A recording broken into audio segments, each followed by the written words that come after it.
Hello and welcome to the Magical Misery Tour, where funny people discuss life's unfunniest things. Our guest this week, not just a guest, quite a Getz for us. Quite a Getz. It's Danny Getz, my new neighbor. He's a comedian. What shit he's got? He is the co-founder of Wasted Robot Records. I believe that's along with Mr. Silas P. You can check out their show they're recording. They're recording podcast alumnus Che Guerrero, who's recording a special / album July 24th and 25th at Punchline. You can find Danny at DannyGetz.com, at Danny_Getz on Twitter. I believe that's all the things. Yeah, enough of my bullshit. Get to it. Bye. I take it back. Also, come see me every first and third Wednesday at the Black Cat Tavern at 12th and Oregon. It'll be tonight when you're hearing this. We got Satoyo, we got Ryan Foster, we got Cody Wright doing 15-minute sets. It's going to be awesome. It's at 6:45. Come check it out. That's every first and third Wednesday at the Black Cat Tavern in South Philly. Let's get to it. Goodbye again. Everything. What have I become? The sweetest of friends. Everyone I know goes away in the end. You could have it all. My empire will turn. I will let you down. Hello and welcome to the Magical Misery Tour, where funny people discuss life's unfunniest things. Guess who I found scratching at the door like a little lost kitty cat? Guess who's home? Hey, everybody. It's Hey, good to see Neil. you, dude. Yeah. How are you, Jesse Tammies? I'm pretty good. So as you can tell, Neil, not as dead as previously reported. It was wishful thinking on my part. I know. Yeah. That would be perfect for this podcast. Oh, no, it would be good. No, this show needs to go until one of us dies so we can have the memorial episode. In fact, I wouldn't have a problem just having a memorial episode while either of us are still alive. Okay. Yeah, we'll do like an Empire Records kind of situation. Yes, Yeah. exactly. We just have your funeral in the back. I am all for that. Yeah, how was your trip? I love that. Yeah. Savannah, Atlanta was great. Thanks for everybody who came out. My sister, my aunt for meeting us down there, which was really... My aunt was hammered. Told you, My aunt was fucking mad. that still dude. blew my mind. I cannot get my family to cross the river to see me do comedy, and yours... No, my sister was staying in a 4-star... Yours crossed the Mason-Dixon to check you out. I know. It's you know what? It was very nice. It was more of a vacation that I just happened to be in the same city. I think it wasn't just be like, oh, you okay? I'm doing a show down there. But dude, yeah, Jaybird was hammered. My aunt's name is Jaybird. I like we that. call her Jaybird. I didn't realize that she was the type of person that starts to steal cigarettes out of people's hands when she gets real hammered because she just wants a drag. That was so annoying. She's just like, and she's like, your fucking sister. Gosh, she's fucking cock blocking me on this goddamn cigarette. I and really I'm like, Aunt Jaybird, we haven't really talked like this to each other. This is different. Okay, all right. Okay, I want to get into that, particularly Anyway, I'm cool sorry. aunts are getting Yeah. older, but we got to introduce our guest today. Known as the most last-minute comic in town, Dan Getz. He doesn't have to know that. Why did you say that to him? He doesn't have to That's know. how he pitched the idea to me in the first place. It was Yeah. like, hey, we need somebody. You're somebody. No, I wanted you guys on, and you were a block away, and somebody has been very bad at communicating with me lately. I apologize. Looking at me? No, What it wasn't did I do? you. Oh, I was No, going it to wasn't say. you. Was it me? Talking about your Freaking ex? everybody. No, it's like, wow, those exes are terrible at that, too. Okay. But, Yeah, some people have been ditching us. They've been Yeah. ditching. It's fine. We'll go. You know, there's a lot of stuff going on. It's a weekend. There's a lot of people going on. But Dan, you're the true one we wanted. To Ditching be is honest. an We didn't think option, we could though? get you, dude. Is it too late? Oh, no, doors are locked from the outside. Yeah. You're here now. We didn't think we could get you, to be honest. Well, I'm in. All right. So, I mean, this is a big get. Just buckle in. I'm all right. All right, let's do this. God, yes. How are you doing, buddy? I'm good. Yeah? Yeah. You know the premise of this podcast? Enough. Yeah. Okay, cool. I told him when he got in the car. Okay, he, nice. he tried to get out, but thank God for those yeah. kidney locks. I There have you go. listened, and look at you. I'm not entirely sure that has me prepared for this. No, it but doesn't. yeah. It never does. Yeah. It never does. Well, how did you want to kick us off, buddy? What do you think? I really wanted to jump in on that cool ant conversation. You think so? Well, not only just cool ant, but I remember, do you remember at the time when you were first old enough that you could, curse casually in front of the adults in the family, and they're like, you're one of us now? Oh, yeah. Yeah. Yeah, there's so many. Like for me, like it's all Christmas stories. So like that's when like the whole family is together and just no one gives a shit. Okay. So like you show up for Christmas and it's just like, yeah, whatever. Have this drink. I don't care how old you are, and we're just gonna curse and throw stuff and just have fun for a couple hours and then go home. Fuck yeah. That was a good Did you time. would you first have, beer or wine when you were younger? Beer. Beer. Okay. Yeah. It's a different tone of a family. Oh, I got yeah. wine. See, that's a different. I See, like wine- to estimate. Yeah, wine. Like you get wine in church when you're young if you want Sure, to. So like, of course. yeah, you can pass that along and be like, no, whatever. Wine is easy, but like beer, I feel like is like a rite of passage drink. Yeah, are you Catholic? Were you raised Catholic? No, I wasn't really raised Oh, okay. any religion. Like, I have never taken wine in communion. Just never. Really? Yeah, I don't know why I never did. But what I was going to say is long tradition in my family, no wonder we're all alcoholics, as long as I can remember, as young as I can remember, it's whoever gets Uncle So-and-so a beer first gets the first sip. That's a good game. It's a very fun game. Is it like a like no holds barred like race to the fridge? I was the oldest out of the kids, so I mean, you know, I'm racing against a toddler who's not walking well yet, especially after I topple him over. So. Right. Yeah. Yeah, you can throw a toddler if he's in your way. Is that why they call them toddlers? Because their balance They toddle. isn't there yet? I guess so. Yeah. Dude, I don't know. That's Is crazy. toddling a word? If it's that simple, then I want fucking- to. I want keep talking. I'm going to look up the etymology Yeah, of please, toddler. yeah. This is important. Well, also, in terms of ants, there you go. Yeah, I just haven't had Jaybird has never talked to me in such a loose, Casual. drunken manner, and I loved it. I loved every minute of it. I mean, my sister's just like, "You're not any cigarettes. Stop grabbing it for people." Motherfucker, I am right. You got it? Coming from toddle to walk unsteadily. Makes sense. That makes sense. Wow. I got you. That- But is it? We're learning here. That's Yeah, so yeah. on the nose that it feels like it shouldn't be right. Yeah, that is one Yeah. of those words that, like, just how it's built, like, that sounds like something that doesn't have good equilibrium. Yeah, its meaning is Like exactly what you bungle, expect it to be. Bobble. Right. Yeah. But then jungle's in there, and the jungle, well, it's a chaotic place, I guess. Let's not get too far off. Now hold on a second, because this No, I guy. want to talk about jungle. Is that what you want to talk No, about? I don't. All right. Because I wanted to know how crazy are these Christmases getting? What's how much family drama really goes on in terms of They've settled out a little bit in recent years because we had one that just kind of like blew up oh shit, where we do like the Yankee swap thing. Okay. I don't where, know like, what that is. Everybody brings a gift and then you pick numbers and then you draw. Oh, is it in order, like you white? go I around. guess the other It white literally elephant. has 3 million names. Yeah, they're- Yankee okay. Swap, Any number Nasty of- Christmas, White I've Elephant. never heard Yankee swap. That sounds So yeah, sounds like what the Confederacy used to call like a certain kill that they did to a Yankee. Sorry, go ahead. Anyway, yeah, so we ended up kind of putting stipulations on it. It's like the one year it was like it could only be under $25, and then it was Right. like it had to be something disposable. So like by Christmas next year it would be gone. So it was a lot of gift cards and like tickets to things, like Okay. that kind of stuff. Gotcha. But then the one year we just drew a letter from a Scrabble bag, and it was E, which meant somebody bought edible underwear, and like that was just one of the things. And it worked its way all the way through, and like no one knew which box it was in, but everyone knew that it was in one of them. And then it got to the point where there was like 2 left. One of them was clearly a bottle of wine, so like they knew that this one last gift was the edible underwear, just like totally by chance. Yeah. And my grandmother was the one left. So like we coaxed her into picking like the bottle of wine so that the last person could steal the wine from her and she would just be stuck with the edible underwear. And it led to this like huge Fucked over Nana? explosion. Like everyone was just so mad and like yelling at each other, and like we were all part of it. Like Wait, I we- thought you it would was- want Grandma to end up with the edible yeah, underwear. it was full on like everybody worked together once we realized like this was a possible outcome, and then like once it actually happened, everyone just got so mad at each other. I was like, no, we did this together. That's just good logistics. If Grandma falls and can't get up, she needs nutrients, you know? Oh, that visual I'm having fun with. little bit of seasoning on there.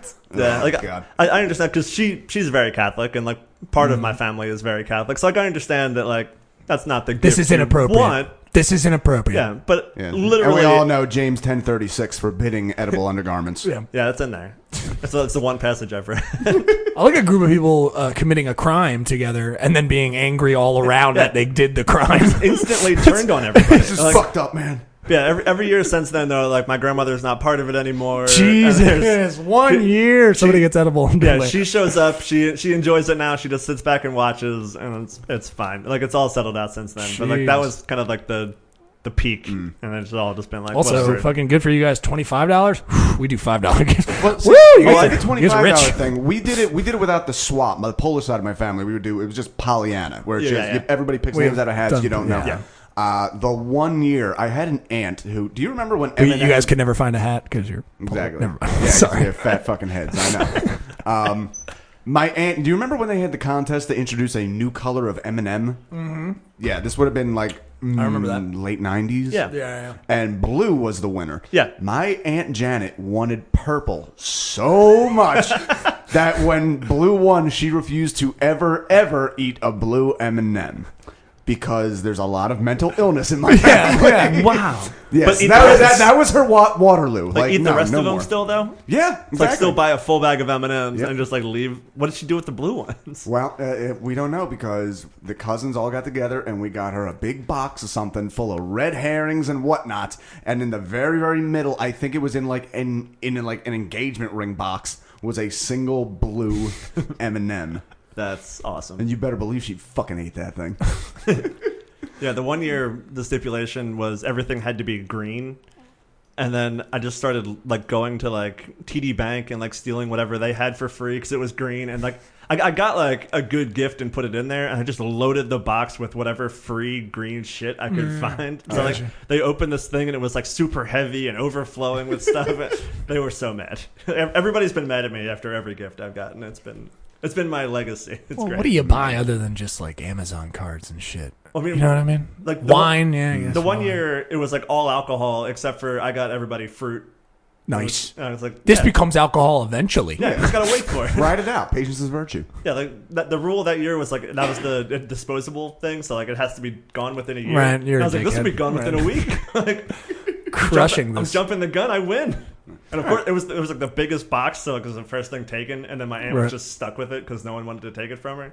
I was really proud of it. Are we Like, talking fights that you guys like? Not fights, not physical altercations. more like right? disappointment. Just disappointment. Yeah. Everyone's on edge. How much like- drinking are we doing at this? But- I'm drinking. Yeah, like scale of 1 to 10. By that point, there's usually like a good mix of like the people who are driving or holding everybody down. Right. And like that's like everybody else. Like if you didn't drive there, fucking you noobs. are gone. No, Right? we, You know, did, just we, totally we over. didn't have that. My stepdad was the biggest drinker, and he wasn't going to let a woman drive us home, and scared the shit out of me. I remember Jesus. we were driving on a Yeah. on a road near my house, and it was coming home from a holiday, and I'm in like. This is going to sound terrible. I'm in the trunk of the car. What? It was one of those. Dude, the never done Polish that? keep kids weird. No, it was one of those station wagons where it was like an open Oh, hatchback. yeah. So I'm Yeah, sitting yeah. back there, and there's like a fucking tractor trailer behind us, and my stepdad's drunk and driving, and he thinks the guy behind us is tailgating, so he's stomping on his brakes, and I'm just like, I was up in where was it, Massachusetts somewhere, like Canton or something like that. I don't know, somewhere. I was up there officiating my friend's wedding, and the Friday before the wedding, the bride's uncle just like threw a party, which was weirdly timed because there was a wedding that everyone was going to see each other at the next day. So like this party was unnecessary, but the group of like the bridal party showed up in 2 cars, and then the people who drove the one were like, no, we're going to hang out for a little bit. So instead of like the waiting, the other people who were in the other car were like, we're coming here, which relegated me to the hatchback. So like, I was just laying on the floor and just like staring at the like clouds as they passed by. I was like, I'm too old for this. Like, oh, God. We've all been there, man. We've all, especially weddings. You know, that's Yeah. just how it goes. You just get hammered. Get all in the bets trunk. are off. Yeah. So you're in the trunk, Yep. fucking during an actual crime. Oh, yeah, no, During- I would say most of my youth, if I was being driven anywhere, it was part of a felony and endangering a minor. Because What, was the truck actually like that close to you? it was enough that it scared the shit out of me 'Cause, that I'm like- already looking at this thing, and all of a sudden it's like, "Ah," I'm like, ah. Because like there's like drunk perception that a guy's close, and like real life perception that like this guy's right here, he's gonna hit me. Like I mean, it was enough that my mom yelled at him because, like, one way or another, like, I was upset. It's so weird because I don't have a bad relationship with my stepdad now, but looking back, I mean, here's the thing. We're talking about ants. This specifically comes from an aunt of mine, and I remember we were hanging. An aunt of mine rhymes with pantomime. I don't know why I thought that. I Jesus thought I'd just put Christ. it out Stay there. on target. you're right No. anyway. Keep going. You're correct. Guys, you know where toddler comes from? Oh, I hate you so much. And your childlike wonder. That's right. So we're just hanging out one night. I'm in like my late 20s, and it's some family thing. I was very close friends with their child, son/daughter. Sorry. Are you okay? It kind of gives it away. No, I'm very hungover. It doesn't feel good.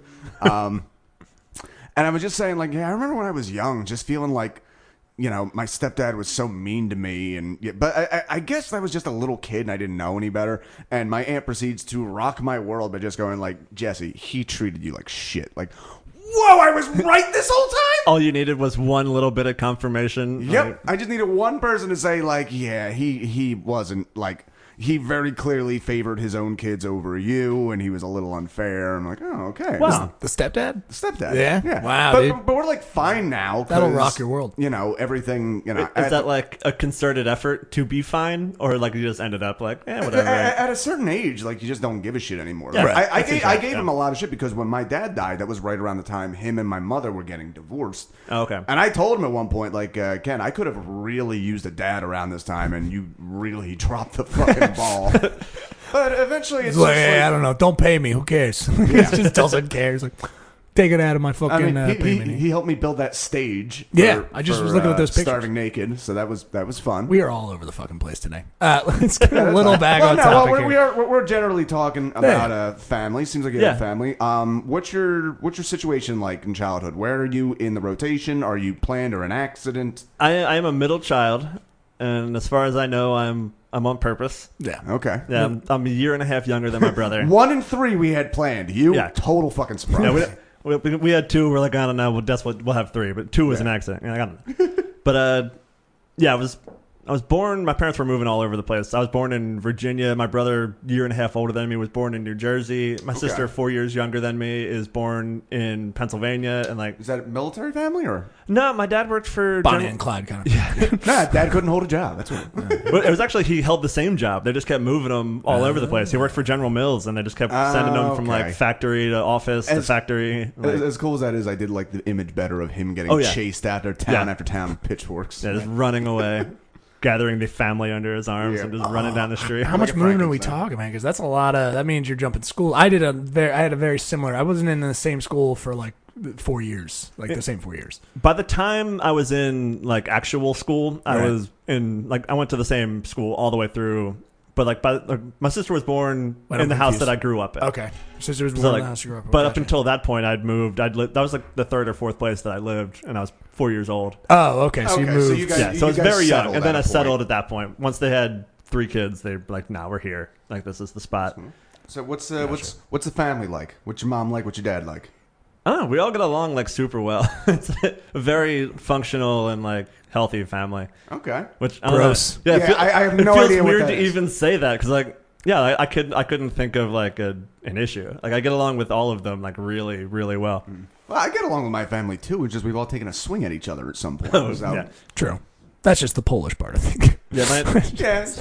Polish, Yeah. Irish. Mix. Yeah. Contentious. like we're all like very kind of sarcastic, but like honest in that way of just like, no, this is bothering me. I might not say it directly, Right. but I'm going to say it so you know, and you'll have a chance to acknowledge it. And like, problems come and go. Like, it's, Yeah. See, it is funny how you build that. Well, it's understandable, but still, how you build like a certain relationship with everybody individually. Like, I went and stopped by my mom's last week. My brother stopped by for a little bit.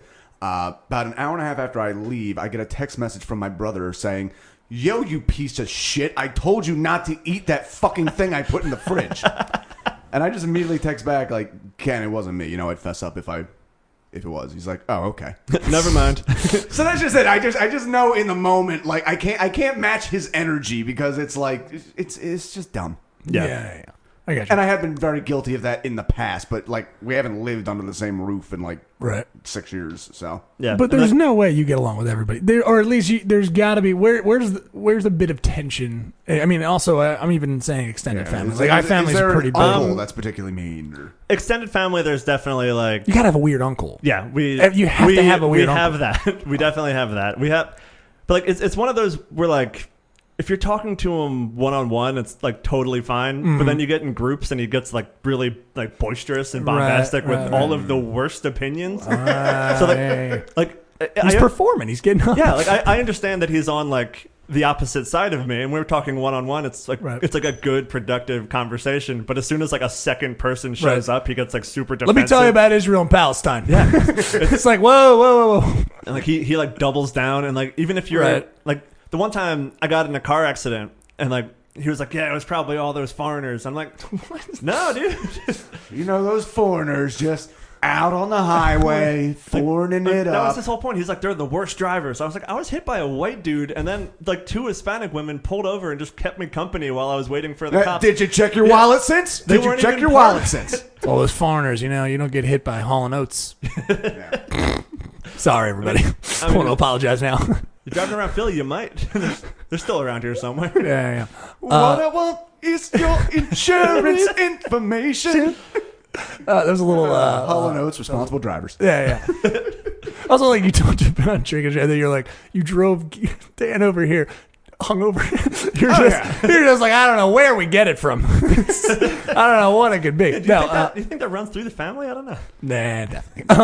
No. Okay, so you got a weird uncle at the very least. What is it? Brothers, sisters, 2 sisters? What do you got? I have an older brother, younger sister. Younger sister. Did Okay. you look up to your older brother? What's the relationship there? No, that was No? Too close together? How far are you guys? We're a year and a half. Yeah, It's like- fuck that. It was definitely like super contentious for a lot of it, Yeah. but I mean, we're probably going on like 10, 15 years. of, Right. like, How whatever. contentious did we get? We talking prank brothers? What are we doing here? Just fights. Just fights. Okay, just open brawls. Yeah, just Brother straight up punching. fights. One time I put my brother through a wall. Nice. Yeah, there you go. And like I'm not even sure what the fight was. I don't Right. remember that part because once I put him through the wall, we're like, uh-oh, that's over. Someone's gonna- yeah. Let's call mom. Let's make sure she knows this before she comes home, and then we'll figure it out later. See, it was a rite of passage in my extended family for me to get thrown through something. Oh yeah. Yeah, my cousin kicked me through a wall. My other cousin broke a lamp on my head. Somebody kicked me off a bed and threw an acoustic guitar. Wow. That's where I absorbed my powers. They like And I- Belushi'd you with the guitar, just smashed it over you. Well, no, it was just Yeah. leaning against Sounds the like wall. And we It's were like an SNL Chris Farley. Like you're just had to go through a wall. I went buy a guitar. we would play Battle Royale on the bed. Jeez. Oh, okay. Yeah. Well, this is That sounds better. You don't have a top rope. You got nothing to hold on to. You just Yeah. fly. Well, these aren't fights. Then this is good Oh, yeah, time. this is friendly wrestling joshing acting. around. Right. Oh yeah, we did enough of that too. Like that was we were very kind of rough and tumble kids. Yeah. And, like, Did you have the old boxing gloves?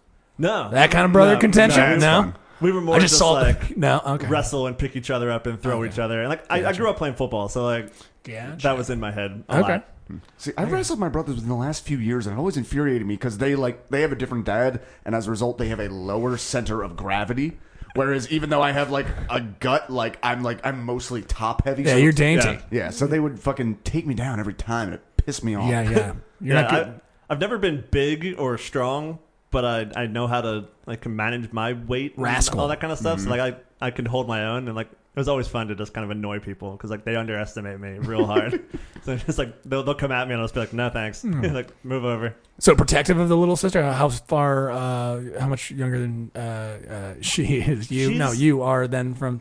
I'll stop. She's 4 years younger than me. Yeah. 4 years. Okay. Yeah, So, so- protective and no, I don't know. Does that fall under the big brother clause? It was weird because like once I hit high school, we didn't really interact ever. Right. You had Like, the same it thing was- with my It was sister. exactly the right number of years, just Right. be like not in the same place at the same time, and like. Yeah. But like once I went away to college, like we just became like really good friends. Gotcha. And like I don't know how it happened. Yeah, like you she know. just started reaching out, and I was like, cool, I'll take it. Well, that's Why right. not? It's because she's coming into high school. Yeah. You're dipping in, so she's just Yeah, like, she was oh, a well, high he's school like, freshman, he's yeah. like away. It's like my big brother's in college. That feels. I think that's Yeah. got more weight to it. She's And, like my brother didn't go away. brother so, like, goes he to was still Temple. home. I don't know. We Yeah. get to hang. okay. Not a big deal or whatever. like Yeah, she's like, kind of. I was going to school in Massachusetts, so like I okay. was like far away. So like Gotcha. yeah, like but before Yeah. that, like there was no like real interaction or of any sort. It was just like the same thing with she's my- the yeah, girl my who lives sister. in this house, and like Actually, 1 year. So it's like 3.5 years, or she's like 3 and some change older than me. But oh, dude. So I knew a lot of her friends. Were all the hot seniors when I was coming in as a freshman. oh, nice. Wait, did they? So like, it was did, weird. Did they like sexy tease you around the house? A lot of the time. Neil's Oh. getting cute. It was a problem. Oh my god! It was an issue because here's the thing: they were all doing that, But then all the kids were just teasing me mercilessly. So I was like, these are confusing messages. You can't use like, you fat, ugly piece of shit. And then I get on there like, piece of shit or a he's gonna cutie be patootie. cute. Look at him. He's going to be a cute kid. I walked in one time in the shower. I walked in on her in the shower once. My very attractive. Actually, if she hears this didn't happen. No, I don't know if I should talk about this. But it was. I didn't know it was her. You know, if my sister, we had a covered curtain, so I'd be like, I gotta pee. Like I'm coming in, like that. You know, kind of thing. She's like, yeah, gross. You know, my little brother, blah blah blah. But I just walked in. And I was like, hey, Corinne. She's like, this isn't Corinne. I'm just like, froze up immediately. Penis so hard, dude. Immediately, I was like, oh, sorry. She just starts laughing hysterically. I'm pretty sure she was masturbating to it, probably. No, she wasn't. Come on. But Catherine. Corinne, if you Corinne or Catherine, just reach out, please. I want to know the other side. Catherine, of the no, story. Corinne's my sister. Don't be weird. Yeah, All right, Catherine. But like, it was weird because in the hallway, see, I just came to that school 7th grade. So that means 7th grade picked on, 8th grade picked on, get in to as a freshman, and now we're in the same building, and some of the senior girls are like calling down the hallway. Oh my God, look at you, your little tie. Because it's Catholic school. A lot of guys are like, why the fuck do you know them? Why is your tie better than my tie? Yeah, what, dude? Let him touch your tie. Next time they come over, let him touch your tie, dude. Let him touch your tie. And none of us had, well, I was actually still wearing the whole uniform.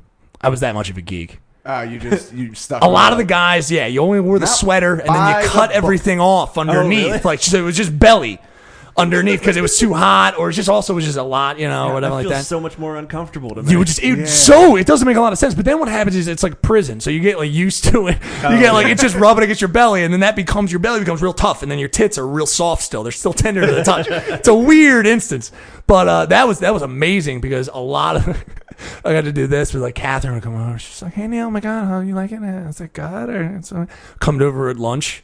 And I'm just sitting there with all the acne just like pouring off my face. And they're coming over. It's like, what the fuck? It's a girl coming over to talk to Neil. Who the fuck is that? Who the fuck is it? Dude, she's bending over. She's bending over, dude. She's bending over. Dude, oh man, he gave her a fruit cup. Just the littlest stuff so you'd see each other after. How do you know her? Like, do you remember I love it the so much. animal primalism of like 7th, 8th grade? Where the girls are like first developing, and you catch like the first, like there's always one that exploits the cleavage before everyone else. Yeah. Oh yeah, It's like Yep. US. It's With, like it's the like biggest US deal. with the atom bomb. Just like we got it, we're using it before anybody else gets it. Yeah. And oh my, like just I'm literally imagining just like a fucking merry-go-round in my fucking boner. Like that's just like, oh my God, what is happening? Yeah. I'm not trying to be a creep here, but it's going to sound like I am because sometimes in Catholic school, you know, it's really just normal. But I remember definitely with the uniforms one day, hot day, and no, the girls haven't put their sweaters on, so it's just white shirt and skirts. And yeah, as a young man, you're kind of like every once in a while, it's really cool to come to this school. Every once in a while, this is good because it's just like they're all, you know, and you only get this one picture before they become humans again. Do you know what I mean? Like you kind of look over and then they're in there. It's like a group and they're like, oh, God, like that. And you're just, their hair's flowing back. They're kind of like pissed a little bit because it's hot. And you're just like, all right, guys, let's all go to the bathroom and pretend not to talk to each other. I wonder if It's kind of nice. I wonder if teachers who teach middle school and high school have better sex lives at home because they're surrounded by that hormonal don't be weird. combustion. But you got to all the remember, time. there's a brief moment of that. I would say no. Yeah, having no. been a There's a teacher brief in middle moment. school. Then Oh, okay, no. Well, tell us. Come on, dude. What's that like observing that? It's more awkward than anything because like you're watching all of these people not know how to handle themselves. So like you're not in this moment of like look at these people, like feel the energy, like you're just like this is just terrible. Like you go back to the parts of it that felt bad when you were going through it, not the parts that are like this was fun, I enjoyed this part, like Right. because you're bombarded with the bad part. yeah. I got you. See, I can't believe you would think that because I didn't. there's only magic. I know you didn't actually think, but like there's moments of those magic. Like I said, that one little moment you have, and then you cut to she's like farting next to you, and like we're all smelly and shit. Like we none of us. Some there's the kids that don't know body odor still, which is crazy. You know what I mean? Some parents don't want the deodorant conversation, right? Yeah. There was a show I like called Grounded for Life. They had a whole that show's episode. good, yeah. I love that show, and people think I look like Donald Logue, so I get that all all the time. There's an episode where the whole topic of the episode is the oldest son is going through puberty and he fucking stinks. Right. And nobody knows what to say to him. Right. And the end is a little like, you know, we have to be sensitive to his feelings. And the end is literally his dad just going like, here's deodorant. You smell like garbage. Put it on. Exactly. And it works fine. Yeah, you got to do that. I don't remember like any of those moments in my life, like No? at all. I think it was just like, yeah, you should probably start wearing deodorant. Like, it wasn't like you already smell bad. Like, this is like getting on top of this issue before it goes too far. It was just like, it's coming. Oh, I'll confess Start wearing deodorant. Oh. My sister, turn it off, sis. I have to say that because she's probably listening. No, it's not that bad, but I definitely too early. I got into maintenance like far too early. Like I started, I shaved my downstairs before I had downstairs. I know it made no sense. I know a kid who did that, and he died from huffing gas 3 years later. Shout out Rob Devine. He can't hear this. That's your future. Well, no. You know who can hear this is my friend Ryan Gibbons, who named his dog Rob Devine. Nice. It is a And- good dog name. Did he shave his dog? There you go. So, oh my God, there's another kid who did this. I love that you made those also the connections. Like now I have to, I'm gonna die one day from huffing gas or whatever. Like, I think he made it past the window. Deodorant too early. Deodorant. I mean, I'm talking like 10. Like I was just like, I need deodorant, mom. So, do you find that if you skip a day, like you forget it or you're stuck out, that No. like, you sweat like crazy? No, I don't actually. If Well, anything, also, I don't go antiperspirant. I like that actually stops the Oh, sweat. yeah, yeah. I go just makes it.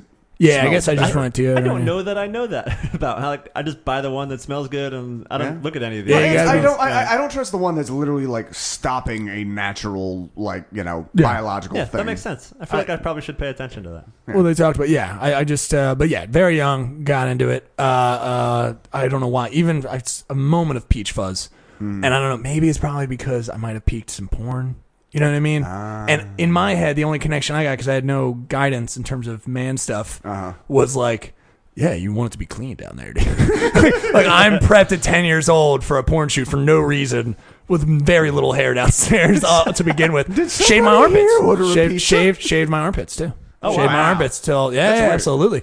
One thing I did notice was it was less sweaty. Two, I mean, kind of. It was kind of on and off. It's kind of like I don't really have that much hair there anyway. But anyway, getting off topic. But it's a thing of I did that very young, and I didn't know why. I don't know when I started deodorant, but then I heard later, the antiperspirant and the deodorant thing, where it's like, well, if you're rocking antiperspirant, you can get cancer from it.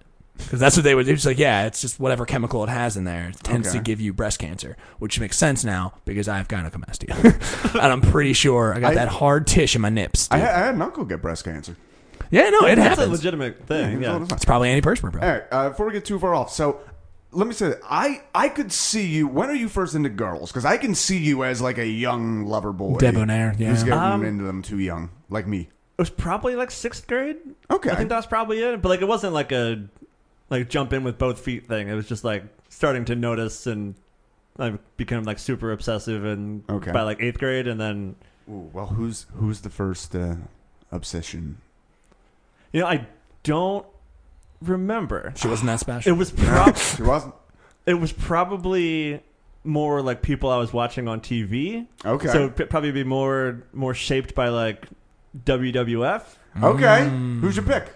Who are you crazy about? I remember at the time it was Trish Stratus. Okay. But then I look back now and I'm just like, I don't agree with that anymore. Like, I see like even the same pictures and I'm just like, Young Dan had bad taste. who was I? Like that's very Trish Stratus is. I always had a thing against this, and I still today.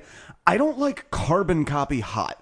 That's kind of how I look at it now. Yeah, there's But I think there's at the like time- uniform yeah. hot. It's like nothing stands out about that. Yeah, I think at the time it was just like this is what's being presented to me. Like these are the options, and just like picking from the options because like I can't think of what else would have been like the major influence or even like supply of like this is what you can look at.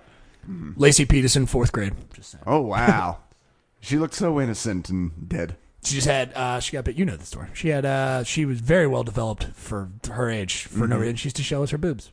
Oh, that's right. Yeah, Oh, that's good why- girl. Yeah, that's why I might have tried a cigarette too early as well.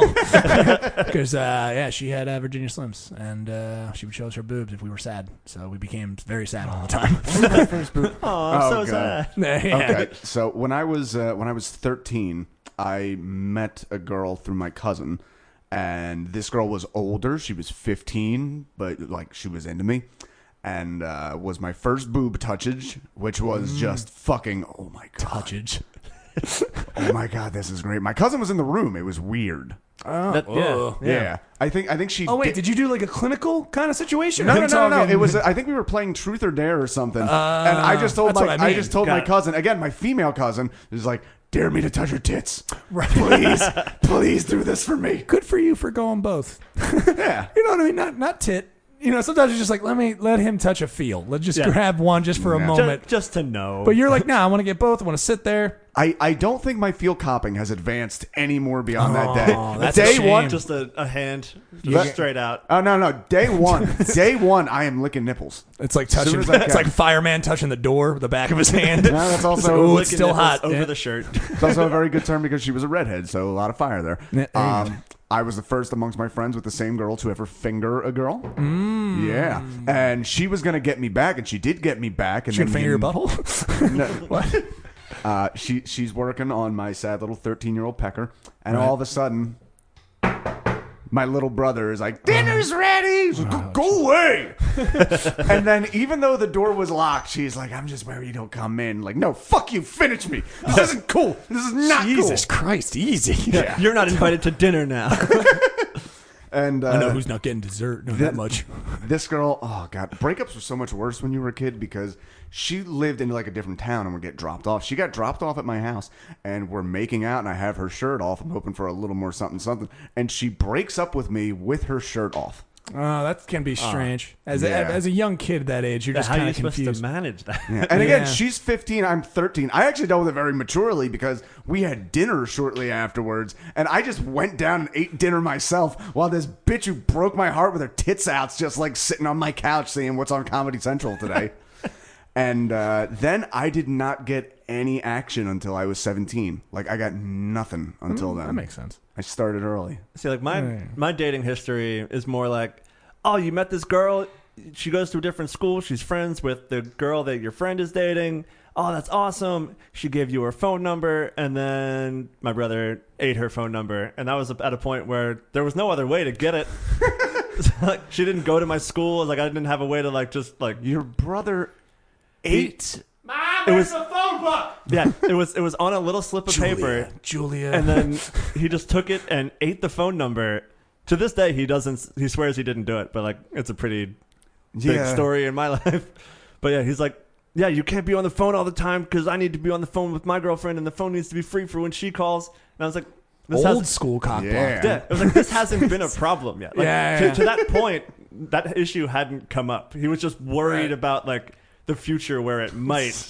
So he ate He's gonna her cut phone into number. my girl talk time. And then the girl eventually called me like after weeks and was like, I don't think this is going to work out because like, we just never talk or hang out. And I was like, you have my number. Like, you could have called me. I purposely was trying to get girls to leave numbers on my hand. Oh, yeah? I thought that was like the sexiest thing that could ever happen in public. I mean, his brother It's might have just eaten his like- hand if that was Yeah, the case. He's walking around with a nub. I didn't do that. Yeah, I mean, yeah. No, that there was an intimacy. So that was to just lost. Yeah. That was just lost And, like- beauty, just gone forever. And like, it was like, I tried to look her up a couple times and like, I'm pretty sure I just don't know her name. right? Yeah. Like, I just wanted to be like, whatever happened to that girl? And like, I have no idea. Like, Jesus, I hated those ones. Yeah, I never had it as a teenager, but I had a weird thing where there were at least like 3 girls that I knew as like a young boy, like younger than 10, that I later ended up hooking up with as an adult. Right. And it's a weird thing. It's really weird right. because you just remember a child, and then all of a sudden it's like you run into each other, and the first thing is like, oh my god, we could, you know what we could do with this shit, right? Right. Yeah, There's kind little- of a weird. That is kind of strange. Isn't I don't it? think I've ever had that, but like, I've had the similar, like, No, you never saw a kid and then thought about them older and then wanted to fuck them. That's weird. yeah, it just never crossed my mind. No, I've had it like later in life where like somebody I knew in like high school or whatever, I Right. ran into them in like the last couple years, but like Yeah. they were developed to like people when I knew them. Like they didn't like blossom in the time in between. Like they're basically the same people. It feels to me like George. I call that George Clooneying because George Clooney forever for me will always be like an attractive older person. But I feel like high school and like once I see them as their George Clooney self, like them, I was like, I couldn't even imagine you back in high school now. Yeah. Like, were you ever younger? I lose Right. that part of them because then I go like, yeah, full fledged. Like you feel like a whole person up to this point. It feels heavier for some reason. I know it's just perception. It doesn't make any sense. Well, no. Like some people I know, like as an adult, have permanently had facial hair, and when I think of them in high school and memories, they have that beard now. Right. Yeah, right. yeah. Absolutely. Exactly. Yeah. That's always weird. So in terms of attraction, you kind of had that was lost. Did you ever have a pen pal? Did you ever have a far away? Because I mean, she lived a little farther as well. She wasn't in the same town, right? But I don't think I did. Okay. I was not a very actively pursuing anything kind of person. Yeah. I get that from you. You're like me. Yeah, I wasn't. Yeah, it was just, now even I'm not actively pursuing anything. Yeah, if it falls in my lap. Yeah, I dated people sometimes, and then when I wasn't mad that I wasn't. I was just like, whatever. So when was the first dating? I don't then? understand you people. Yeah, I know. I know it's weird. D. I understand. He doesn't understand it, but it's normal. Shut up. It's normal. It just comes. It's like it's the waves. It's the waves on the beach, man. They're I'm always drowning there. in those waves all the time. Well, no, I'm just the kind of person that girls just show up for. Yeah, dude. I don't know. All right, man. You know what I mean? They come to us. Back in the door. Hi, I'm Betty. I'm for you. So when's the yours? first? Yeah, when's the actual first kind of girlfriend here? It's probably 8th grade, maybe the end of 7th. Dude, that's a good age. There Yeah. you go. And like That's a nice.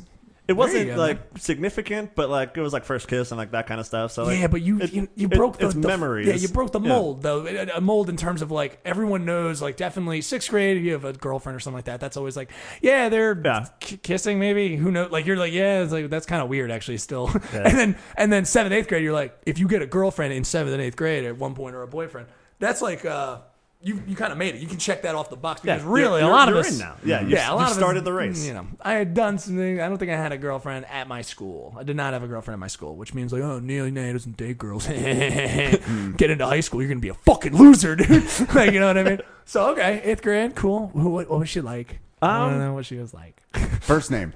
Melissa. Nice. Melissa is a Melissa's great good first girlfriend name. Melissa's great. It sounds tried and true, dude. She's she's trusting. Yeah, she was Reliable. Mm-hmm. She was like a lot of fun, and like I think just faster moving through relationships than I was at the time, being like the first real one I was in. Gotcha. And So like, she had been with other people. Yeah, like it wasn't Other like people. Yeah, Sorry. Like, Yeah, it wasn't she'd been like fucking around. Like we had Think like, about it like a Civil War did widow. anything. Yeah, it's not like we did anything crazy, Right, but like I it get was you. just like I think she was more ready for it than I was. Do you remember how you became boyfriend and girlfriend? Was it officially on a Valentine's Day? And because I remember 8th grade and 7th grade, if you did make those moves, it was kind of stupid, but you could do it.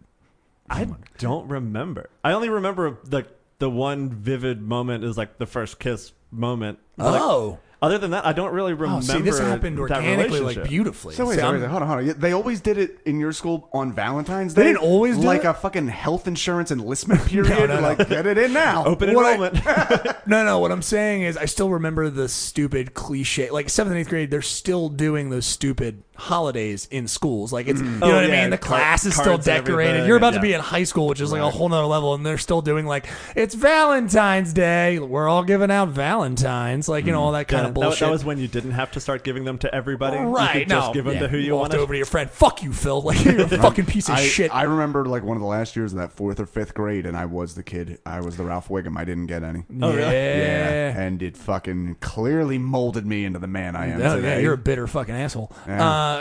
Did you have to make a little box for them to put them in? No, we didn't have to that'd do be that. so much Although more Catholic school, we didn't really learn a lot. It was just a lot of like all the still nice shit that you think in a Catholic school would do. It's just all that stuff I remember. now you guys literally had decorations of Saint Valentine being beheaded. Yeah. 'Cause remember the reason for the season. Right. You have This is to why remember. we're It's here, always everybody. important.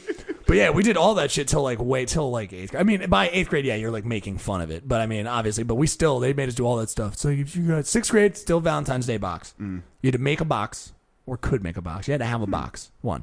Cut a hole in it.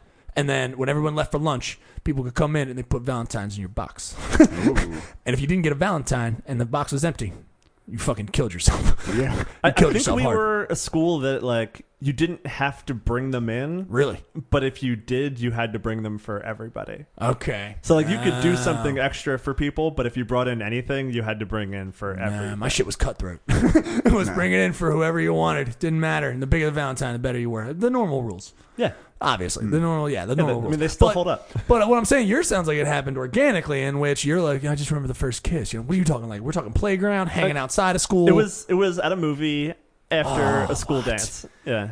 What? Yeah, it was awkward. All our friends. 8th grade movie by yourself? Oh no, we went with all of our friends. So it's after Oh, it's yeah. after a school dance. So we're talking like 10:30, which is like 7 a.m. Bender. Yeah, dude. in like today time. yeah, basically. The lights And, were like, still up in the summer. You're fine. Remember that. Oh, right. Yeah, So- we went to. I was in middle school. The dance was at our high school, like where we were all going the next year. Okay. So I guess I it want to would've guess what we been- went to go see. Yeah, I want to know. Click. No, that's stupid. Well, hold on. No, if you can give us a year, give us a year, and we Let me can see. guess. I have my friends over there. Let me. There you go. All right, let's see. So, What do you remember your first date movie? Oh, I'm trying to remember mine. I remember mine. I think. You know what's funny? I'm remembering the wrong one. I'm remembering one my friend told me he went to, which was Can't Hardly Wait. Oh, I love okay. that movie. That's a great movie. I remember watching that with a girl. She was the one that I knew as a kid and then later hooked up with. And after we had sex, she said, "Why didn't we do that when we were 11?" Ugh, gross. Real piece of garbage. Real creepy. That's it. Or hot. I can't tell. I was one hot time hooked up with a girl who I had dated in high school, but nothing really happened. And then later we kind of met up and ended up like hooking up, and we were watching Juno. And before we hooked up, she was like, "Make me Juno." And I was like, "No." No, Juno. Yeah, things were a little off that night for me when we were doing it. I She was "No, like, "Do you know I could get pregnant?" Hey! And just having that like weigh on my head, I was like, I don't like her doing I know bits. that's not what you meant, but Yeah. come on. Oh, I don't like that at all. That's terrifying. Okay, so did So you? anyway, what 2001. movie? It is 2001. 2001. Space date movie. Odyssey? Wait a second. It What? is- No. Oh, the year. is Sorry. I 2001. was- yeah. I'm trying to think PG-13. What movie? What movie? Probably. It might be. Actually, I don't remember the movie well enough. It could be anywhere. There's on so the- many options for the that gamut. era because you have And, like- fun shit. You have like I think this was a little later, but you have like The New Guy. You have Loser. You have all like those teen comedies. Was it a teen comedy? I think it would qualify. Titanic. It's That's a not little tricky. necessarily That's a little tricky. like kids running around, but it has that same kind of teen comedy feel. Well, I would consider like Can't Hardly Wait a teen comedy where everybody's obviously in their 20s or 30s, but like we're high schoolers. Oh, Everyone's got to so, get laid. So not that then. yeah, no, I'm not talking like the Goonies or anything like Yeah, that. no, like they're adults in the movie, but it has a very like teen comedy feel to it. 2001. Probably feel. like late spring, early summer, because it was like an end of school dance. This is tough. Is it a famous movie? Does it still air? It's come up a handful of times in my life recently without me bringing it up, but I don't think it's like super popular. No, and it's not. It's not. It's. I was thinking it might be 10 Things I Hate About You, but that's not. Great that. fucking Great day movie. middle Great school day date movie. Fucking great. Great day movie. Might be Okay. a little older. I think that was 'cause, out yeah. when I was in middle school. So Yeah. I Okay, I think you just need to give it to us. Yeah. think sorry. Evolution. Oh my God! that Did movie- not take that when I movie think of a fucking stunk. day movie. I was trying to. Hey, I just rewatched that. How dare you? It was a lot lot of fun. A lot of people have been going through and rewatching it, and like Yeah. I keep seeing like Facebook posts about like why didn't I know about Well, this movie? I've It's seen like, that I know movie. about this movie. I've seen that movie a bunch because Comedy Central had it. Definitely ran it. I always definitely remember. associate that with Bedazzled, which was a Oh, I've seen movie that from one the far same too many era. times. Yeah, as that well. movie I watched for a very specific one Elizabeth Hurley reason. Yeah, Yeah, that- Is there a specific scene in it where she's like, I don't remember a scene. It was more the trailer. It was like I'm gonna love this movie, and I just kept watching the movie. Yeah. I don't remember if it even did anything for me. I just remember being really excited to watch it before I watched it. yeah, Brendan Fraser still occupies one of my favorite movies of that era, which is Blast from the Past. Yes. Yeah, the movie's that great. movie is so. Such a fucking weird time capsule. That dumb- movie. well, We're just so- getting off on a movie topic. And we'll get off after this, but again, the fact that it's like a back in time movie, but it just also happens to be made during the 6 months where swing music was popular Oh, again. yeah. It's such an anachronism, and I Right. love it. Well, it's like Swingers. In In terms of, no, I mean, Same year, I not think, like it. too. I think yeah, they're both well, they're 98. encapsulating a very weird time in LA. I mean, yeah, late 90s into early 2000s. Strange time in LA. Well, yeah, they really don't even make those movies anymore because they don't. It's just the budgets are entirely different. And they don't really make back. Sure. Yeah, But I'm trying to think. But see, now, I wasn't seeing Evolution as the teen movie to go to because Well, it I was- was thinking like a teen comedy like that because you have to have the romantic moment. A solid romantic Right. moment. Like Evolution. there is none in it. Yeah. They hook up at the end, but it's almost just like, well, you guys were always gonna fuck. It's Yeah, not it even. was- Yeah, it was. And you two weirdos. Yeah, it was a group movie outing after. Like it wasn't a date even. Right, like it was right. just like we're all going to the same place now. Yeah, And you get some weird ones out of that. I remember being in middle school and getting kicked out of the theater for What Lies Beneath, which is like Callista Flockhart or something. Yeah. We were throwing popcorn at people. Michelle Pfeiffer. Yep. So the first big movie I remember is me and my best friend Danny went to go see Titanic. I've told you the story. Yeah. We went to go see me, my Hispanic friend Danny from across the street. I don't know how, because that means that I was like 4th grade. I remember seeing that Wait. alone. Now that you mention it, I don't know how we saw that alone. Titanic was my first date movie because I went with my first girlfriend, Justine Bell. Shout out Justine. I dated her in like 1st grade and then 4th grade. We're like, we had some good times, Justine. Maybe we should give this another go. And we went to the Harwin Theater, which isn't there anymore. But it was like that theater. It was like an old vaudeville theater. So it got shitball movies a year after they came out. Okay. And they were playing Titanic, and that was the first one I went to. And my fucking mom brought us, which was weird. But she like, Mom, sit over there. We're going to be up here. You know why? Because go ahead, sorry. So that was a big part of why I didn't like pursue dating and relationships more when I was younger. It's just like I don't want to have to ask somebody to do this also. Right. Like, I don't want to have to be like, Mom, take me on this date. Right. Oh, Mom, yeah. let me get some poo. Yeah. Like, Come on, you got to drop me off. show up and get out of the way. Yep. There is a weird thing. I mean, if you think about it, every time we went to the skating rink, my mom would drive me there because I was only, boy. My sister's, again, the 4-year gap there. So it's like, I can't hang in their circles, obviously. So she would just take me as a lone child to the skating rink. And it was basically like our date mixers. Like, it's like dating for me. Like, she's kind of like, get out there and network, see if you can figure it out. I'm going to be over here eating some of these pizzas with these fucked up dads over here. Are roller rinks still like cool teen hangouts? Dude, there's a little spot in everyone's heart when you're 6. I'm probably going to say 6th grade is where they start to get old. Like right there. I think 6th grade, if we could agree upon that, is where it's like, okay, skating rink, probably the last year where it's going to be cool. If you're going to the skating rink 7th, 8th grade, everyone's a little over it. You're more just trying to get into, people are trying to sneak in weed and shit. Like it's, you know what I mean? It gets to kind of that thing. It gets a little fucking, weird. But yeah, absolutely. I mean, dude, Hamilton, New Jersey, there's not a lot fucking going on, dude. Yeah. Hamilton, New Jersey, there's a skating rink on the outskirts of town. There's nothing around it. And you went there to fucking mix up with the weirdos and get like, oh, dude, your dad gave you pills? What? Like it was like that kind of fucking place. It was weird. Sounds like some cool crazy. dads. Yeah. Oh, Battle of the Bands. What happened there? Oh, yeah. Those Battle of the Bands at the roller skating rink. You can't do it anywhere else. We can do it. I played in a few. Yeah, of course you got to do it. Never won one. But did anything happen during this movie?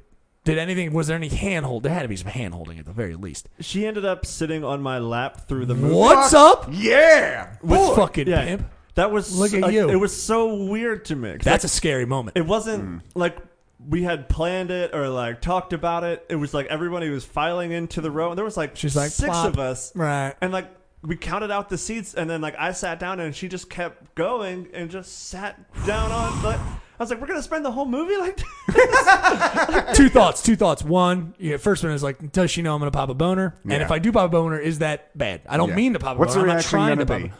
be? Like, I, Two, this bitch, my legs hurt. Right. My legs hurt. This is it's a good I wasn't- 90-minute I movie. didn't prepare myself for the next hour and a half of that. Like she wasn't like big or anything. Like it wasn't No, like no, I got you. uncomfortable. But the skinny doesn't, dude. I dated a lot of bony ass women, and it is not. Oh, yeah. Although I will say, as an adult, fucking underrated sitting on the lap does not happen enough. Oh yeah, it's I great. like it. It's such It's a true. comfortable way to sit too. Like you just like hold each other's balance, and like it's really nice. Like It's also a perfect way to get a little rubbing between the legs, and no Yeah. one's the wiser. so discreet. Now Yeah. I'm thinking about trying to do that now as an adult. I'm trying to think about like me and a girl like going to a movie theater and then just be a weird couple. Like she just sits on my lap the whole movie. Yep. Every time we go in, like every single time. A crowded It's like, theater, why too. the fuck? Yeah. Why are they? Is he just gonna sit like that the whole time? God. The whole time, and we go together, and I still keep doing it. I'm like, all right, babe, come. We only need 3 seats. Come on, babe. Especially now Sit when on you down. have to like pick your seat. Jesse's like, in Jesus, advance. get your feet off me. Your feet are dipping over into the other fucking seat, dude. Oh, I love All this. right. All So, right, so with she the- sat on your lap. You pop a boner. What happened? Um, What, was it accepted?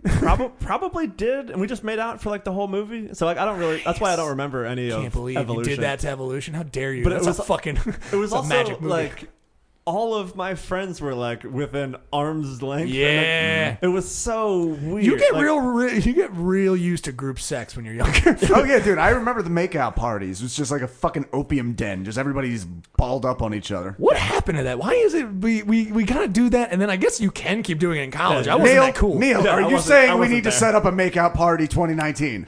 What I'm saying Do is, it. what I'm saying is, I have not been as an adult in a room where it was totally cool if a couple was in the corner making out. Not to my knowledge. I mean, at least that's probably because you just fuck off now. You're an adult, so go fuck Yeah. off. You have Like, the fuck- option of yeah. just like going home. Get the fuck outside or something. Exploring the rest Yeah, yeah. of the options that are Guys, open to you. I really want to set up an adult makeout. I mean, party. we can 100% do This it. could be fucking.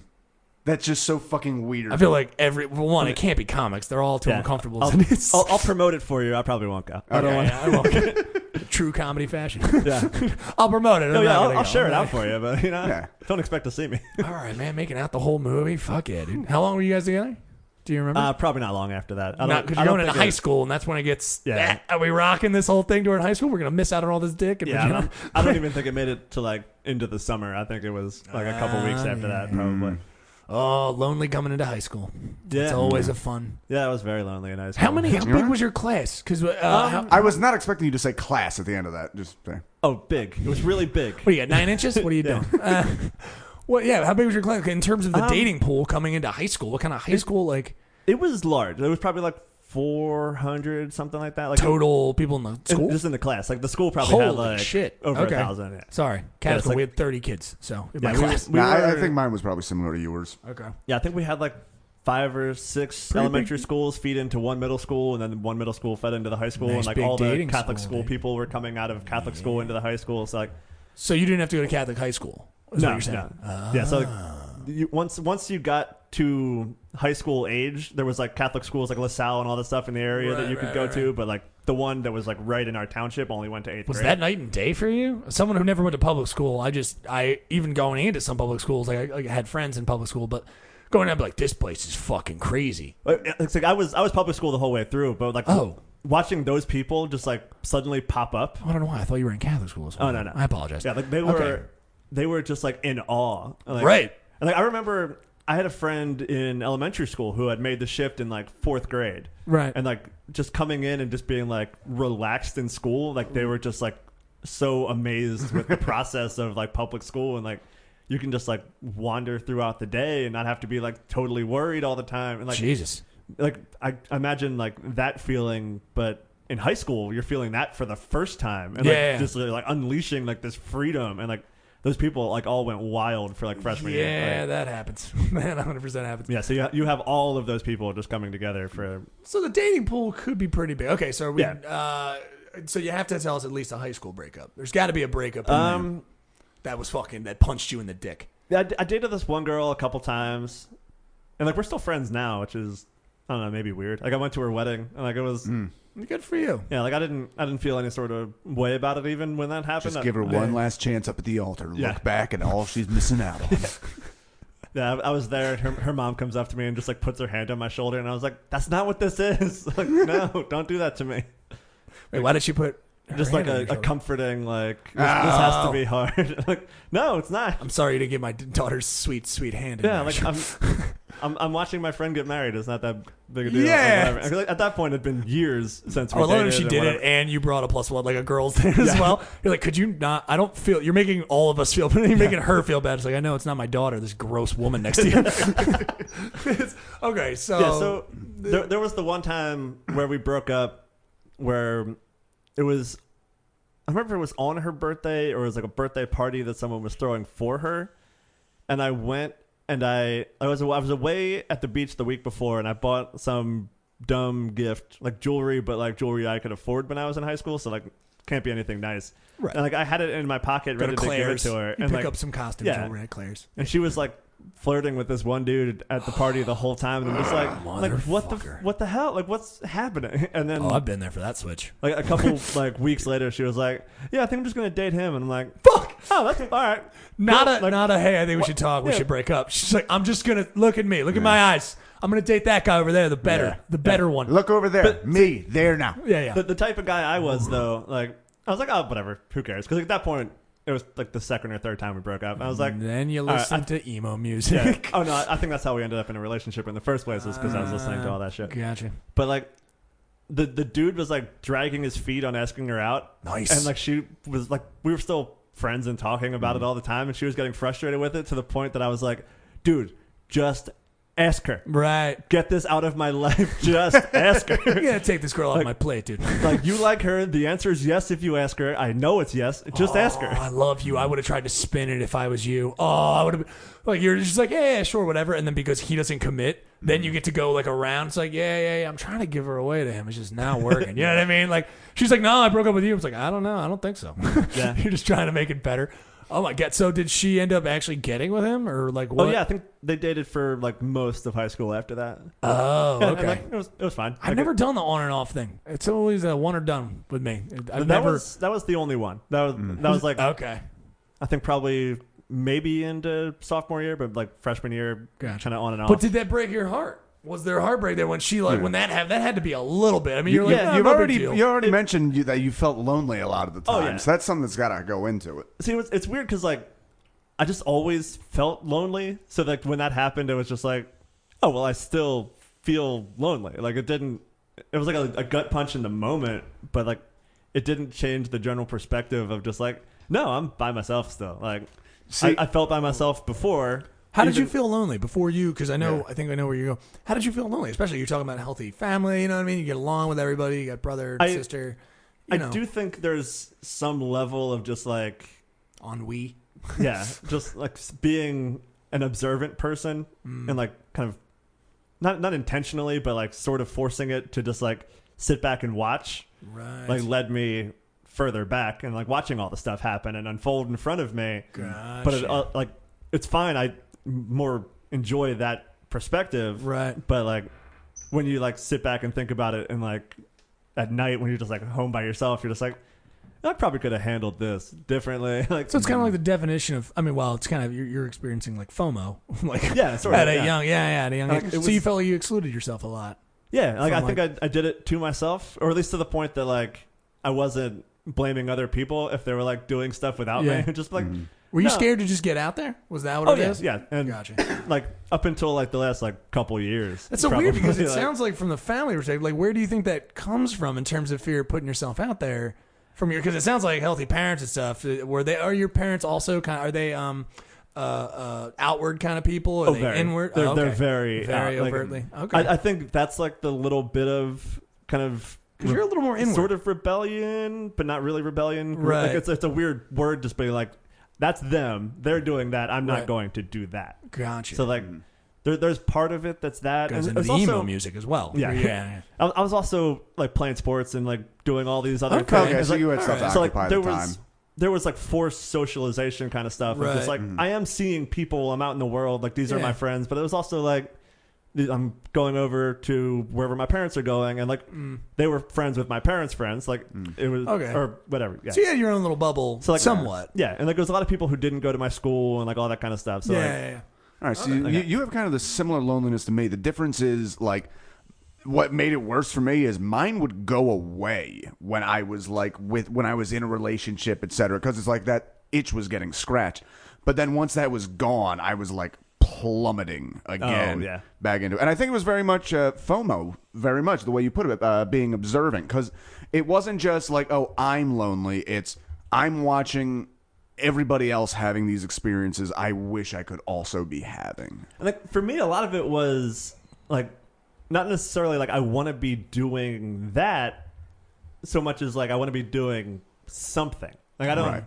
I don't. This is the Instagram thing that we're having now. Yeah, right? yeah. Psychologically, we all think Instagram life is real. Oh yeah, You know what I mean? It's just like, oh man, beaches and I look so good and all this bullshit. And it is doing things to us psychologically. They're Oh, doing absolutely. neuroscience. Totally. Yeah, the neuroscience is doing those studies, and they're just like, yeah, it's not good. Yeah, People you- are genuinely sadder now yeah. You're because of that bombarded perspective. with just a bunch of possibilities. So Yeah. like even if you're looking at that like, oh, I would hate to be on the beach right now. It's like a 140-degree day. Like, whatever. Yeah. You're looking at, like, there's another option for me right now. Well, Like, and I won't even get into it, but it's very interesting what it's doing. So I can you tell kind you of a weird way it experiencing that affects me is if I'm on a dating app and like the girl's profile picture is her in like Egypt or something, like just fucking left. Like, get the fuck out of here with your.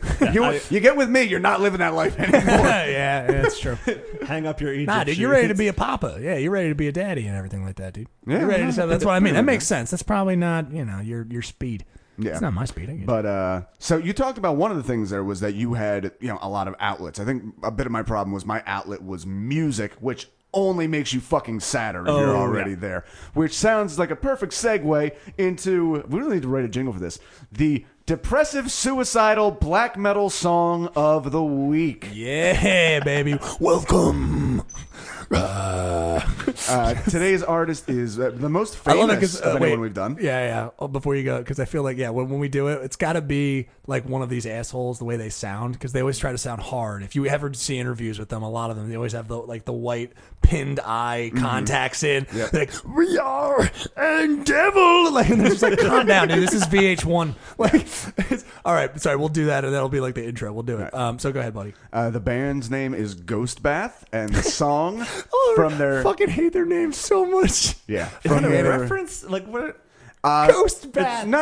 It feels It so doesn't. familiar. You talking about spirit hygiene? Something like It's that. fucking so stupid. I forget what it was. There was some kind of. I know their first Ghost album. Bath? Their first album on the cover. It was from. I believe it's Macbeth, where it's Ophelia drowning in the water. Okay. So that one looked kind of cool. The song is called "Golden Number."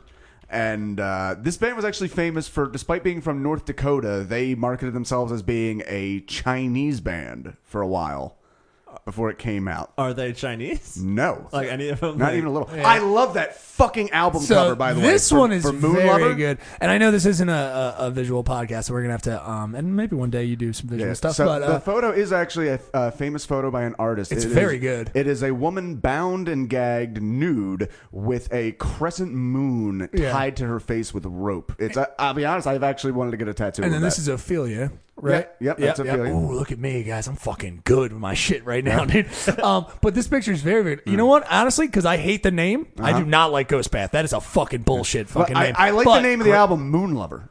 Yeah, no, that's great. Their name is shit, but Yeah, really it's good terrible. album art. All I right. would listen to Moon Lover. Yeah, dude, Moon Lover sounds amazing. All right, so here's the. Give me a moment, because I gotta. And the other cover is from their latest album, Star Mourner, which was a background of my phone for a while. Yeah, everybody who thinks you're like, oh, well, they have good artwork cover. Let's see. What Yeah. I wonder if I'm gonna like what they sound like. won't. Here's what these dickheads sound like.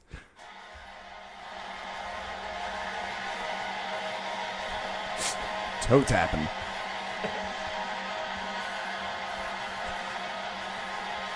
I thought we were going to try to get the vocal part. Is that coming? All right, no, it's coming in a second. Hold on.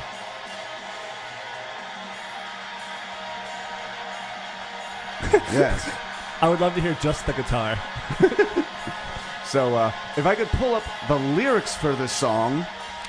Actually, part of the reason I did this is, like I said, There's lyrics? Depressive suicidal black metal is a particularly stupid genre, and this band is a little extra stupid because they don't have lyrics.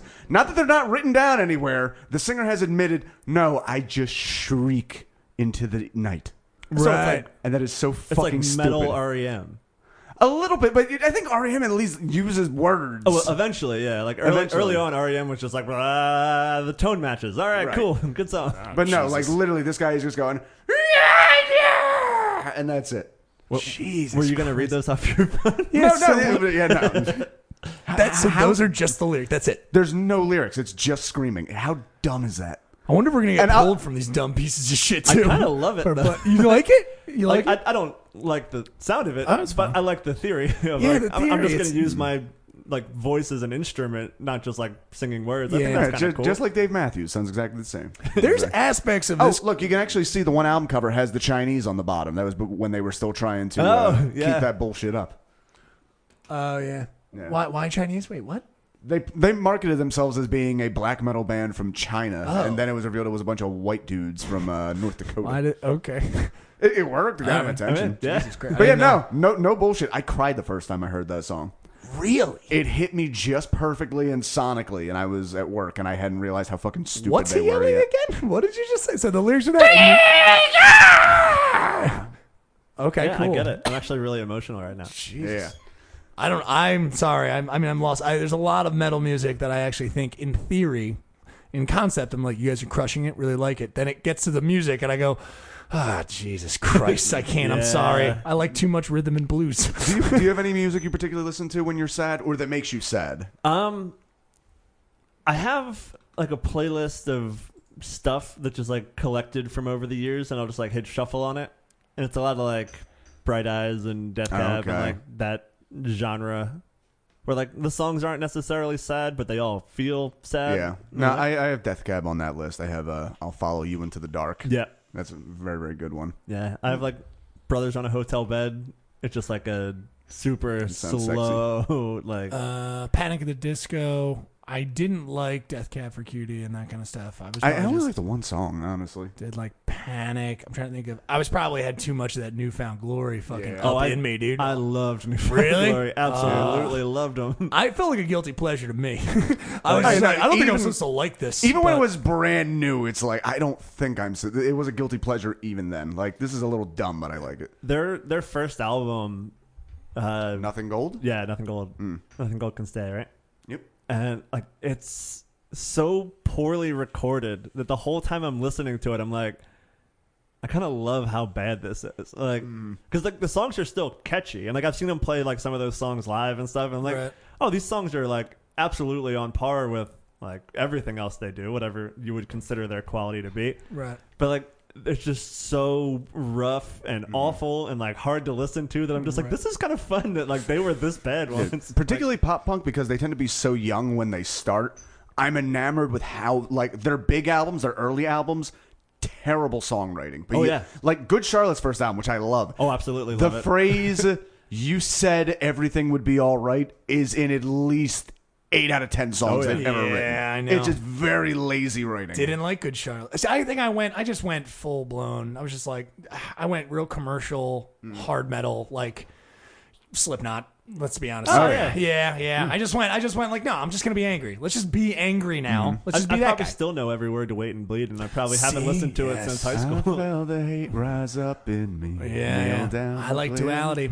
I like remember. that I remember song. in Static middle. X, I love Static X. Nice. I remember in middle school us really petitioning the DJ at the school dance, like, could you just play some Slipknot, please? Let us mosh a little bit. They'd give us one song to mosh, jump around to. Yeah. It was a lot of fun. I like that. Yeah. We were crusading. Well, that's where your love of goth women comes from. Yeah. I was goth. I get you, dude. I don't know. You wouldn't call yourself goth. Did you ever do? What phases did you go through? Did you hit any of those? Because it sounds like you will. See, you were playing sports. See, this is what throws me about. That's what I mean. I wish I just did. I kind of did do both. But I mean, when I was being goth, I guess I was playing. I guess I played soccer. I don't. Yeah, I think I played soccer. I might have. But that was like younger. But you divided a line. If you're gonna be goth, you don't get to fucking play football. Right. I didn't know that was an option. What side are you on? I pretty much towed like every line. Where, Okay. like I didn't want to jump in because like I've never been a big fan of just like wearing the uniform kind of thing. Good job of, like, for you. Like oh I love sports, but I just like didn't know who I was. I'm not gonna just like be like some stupid jock dude and like Yeah. wear all that stuff. And like I love the music that has my friends all dressing a certain way, but like they're all dressing exactly the same way. So like I didn't You were being subscribe to that conformist by idea not of like wearing what I they didn't were. have an identity. I didn't have an idea of what I did. I thought an identity was something that you did. You know what I mean? Like in terms of like, I thought, yeah, it's like, oh, I guess I want to be a sports guy now. All right, I'll try to be a sports guy. Like, and then I'll Yeah. try to do that, and that didn't really work. Yeah, I don't Like- think I had like a real sense of identity. It was just like I don't want it to be so clearly defined by Well, you things kinda that did. aren't mine. Yeah, Like, yeah. It's My, kind of my identity has never changed beyond sad metal kid. yeah. That's Never. very true. I've That's always very worn jeans and t-shirts, and I'm still uncomfortable wearing anything else. true. It's very true. But that's very wise. As a kid, just be like, you're like, no, I like what I like, and that's because that's how I am now. I'm like, Yeah. I'll listen to whatever I want now. I don't care. It doesn't have to. Doesn't have to. I don't have to have a tattoo of it. to Yeah, I'm make like it- a champion of that now, where it's just like, Yeah. oh, do you like it? That's great. Let's talk about it. Yeah. I don't care. You like it? That's awesome. Like, I don't like it, but like, who cares? I want to know why you like it. Let's talk. There's still a little Like, part of me, if you listen to metal and hip hop, it's like, guys, what are we doing here? This, Pick a lane. That was the country kids. Country kids and hip hop used to make me infuriated when I was younger. Just a little Tried to pull racism. the Anthrax Public Enemy song, but I could. You're that guy. You're the personification of that song. Yeah, pretty much. All right, so now let's get out of school here because a lot of this has been too happy for my taste. Yeah, a little bit. All right. God damn you having fucking good memories and whatnot. Oh, I've just been skirting around all the bad ones. Ow, what fucking show do you think you're on? I've just been answering your question. Yeah, that's right. We are terrible interviewers. So, all right, what would you say is the worst thing that has ever happened to you? Yeah, that's a We that's started a like really easy question to answer, but a hard one to answer. When Tim died, like that. Yeah. Yeah, he was my roommate. Like, That's right. yeah, I me forgot and- about me that. and Sarah found him. Like, Jesus. We've talked about it with who are we talking about? I think it was 6. I think 6 it was was close 6. with him. I think Oh, it yeah. was 6. Yeah. Yeah. It's tough. That was tough. yeah, like Oof. I had to call his mom and tell him, and then the first time I met his mom was at the viewing. Ugh. Like that all of that is just so weird to me still. Fuck, how long ago was that? Oh, Tim's a local comic for everybody who's listening to this who Yeah, doesn't yeah, yeah. know. Sorry, we talked yeah. about it with Brian Six. You can check that one out. But, obviously. Yeah, Tim 2 Ramis, years local and some? comic, Yeah. very, very beloved, passed away due to a heart condition, if I'm correct, right? Yep. Yeah. Yeah. So, It's fucking such a bummer. Like when you just heart conditions and stuff like that, you're just like, what happened? Yeah. Out of the blue and stuff like that.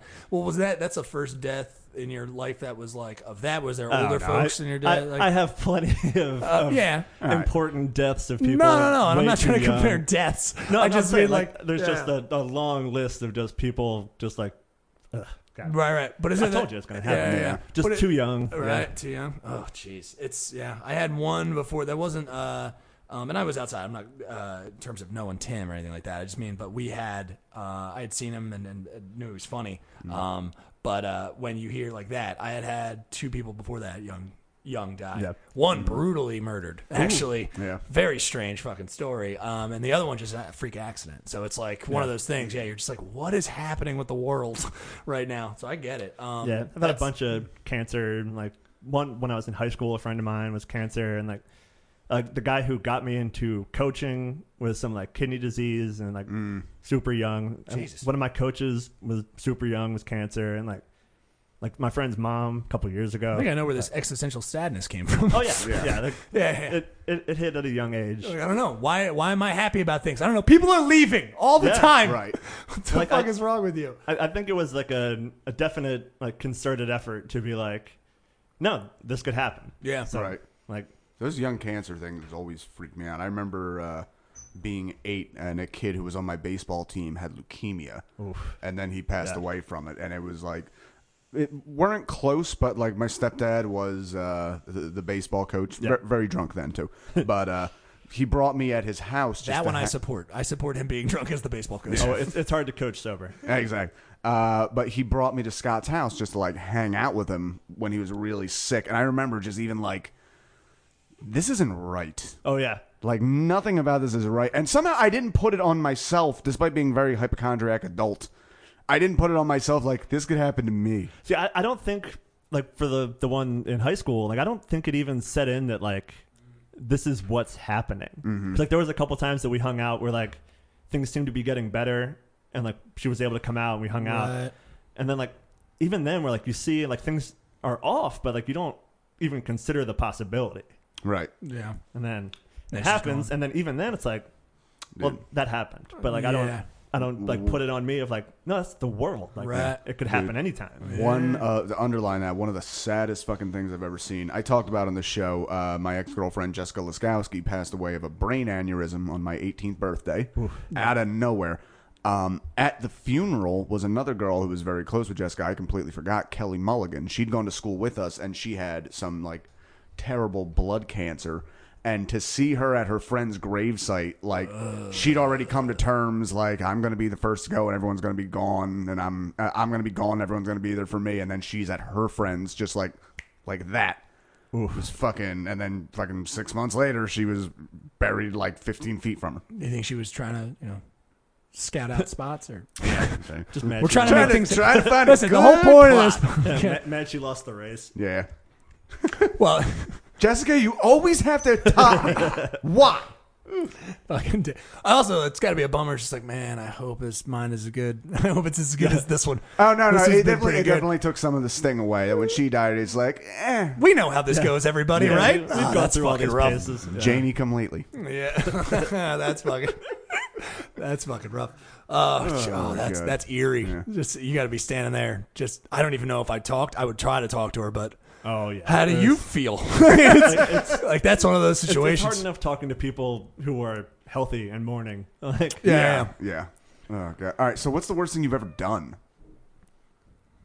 that's a harder question to answer. I don't have I an know. actual answer to that. Yeah. Because it's Um, like, well, those crimes, but I don't want to. I don't want to be complicit. So, I've always been very kind of cavalier in my like attitude that like nothing feels like I'm doing something bad. Like I've just been like, no, I'm gonna do this now because I want to do it. But like, I mean, there's plenty of times being like caught drinking, caught smoking, like whatever. gotcha. Like I think those are like the peak, but I'm sure like other people would have Yeah, that. but, like, but even those aren't like the worst thing. I remember like, even as a I young don't kid even getting feel bad bucked. about it. Like, Yeah, it's like I'm whatever. not doing anything wrong. You caught me at the thing I'm supposed to be doing, but not doing. Actually, Wink, wink, you were right doing now. opiates. Stop telling everybody it was something Hey else. man, it's China White. Yeah.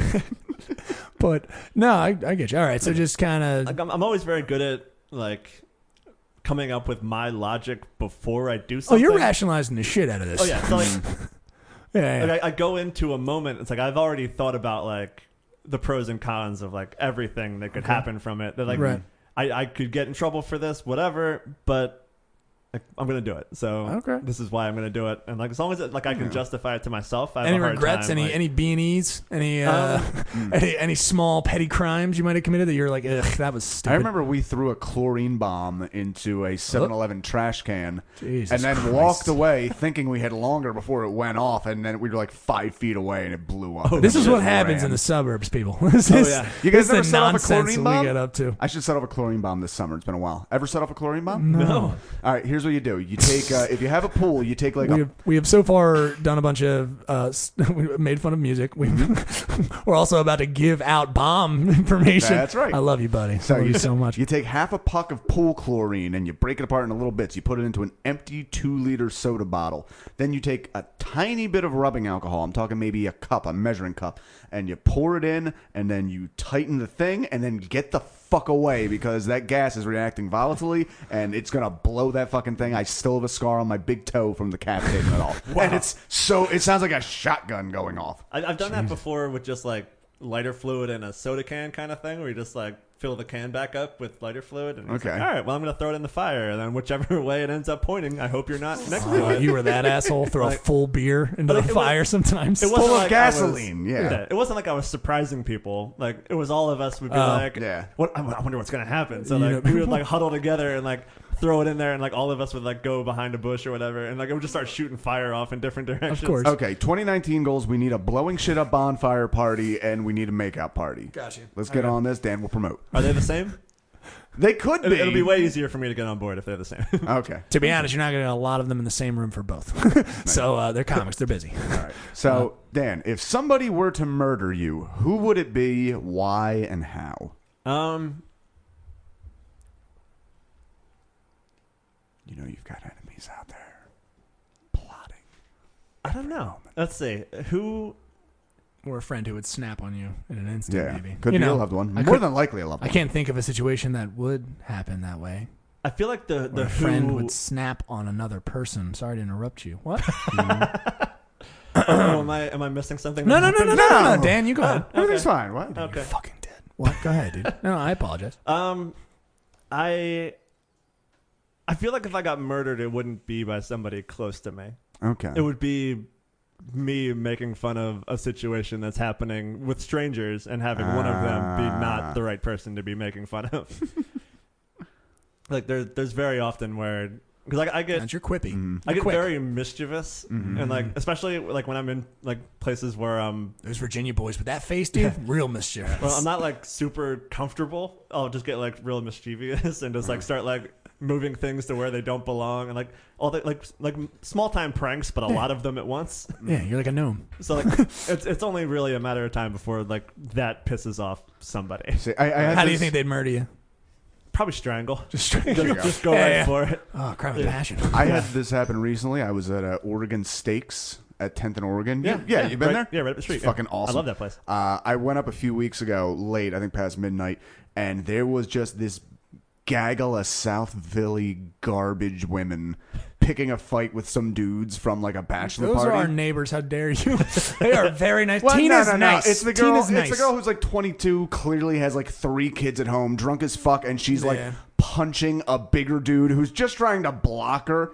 He's like, I don't give a fuck. Yeah. I don't give a fuck. I've been that guy. And I immediately sided with the dudes, and I'm like, I shouldn't be getting involved in this at all, but I can't not.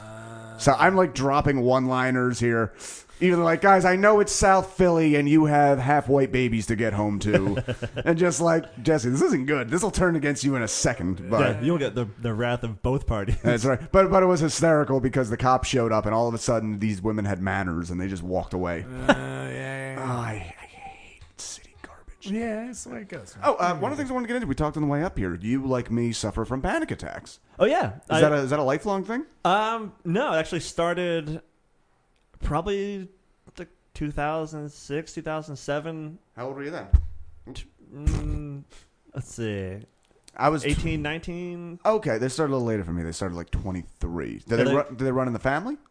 Not that I know of, but like my family has a blood pressure thing that is genetic. Okay. And they say that creating your own tension can cause that. So I wouldn't be surprised if there's just an unspoken part of that. Is that what you thought the first one was? You thought it was like, oh no, it's that blood pressure thing. Come back. Well, I didn't find out about it until after I had a huge one, and then they were like, your blood pressure is just insanely high. We don't know how you're talking or functioning or like in any sort of good mood. And I was like, that's just me, I guess. And Like at least one side of your body shouldn't be working right now. yeah, they're like, you're dangerously close to a stroke. And I was like, oh, cool. That's awesome. Like, can you fix Wow. it? Like, they just gave me like one pill. And I was like, can I have more of those one pills? Because I know this is going to happen again. They were like, no, just come back. I'm like, that's expensive. So what are you doing when the first one happens? What are your thoughts? So the first major one where I was like actually aware of what was happening. Because like, once I had them for longer than I realized like that's what they were.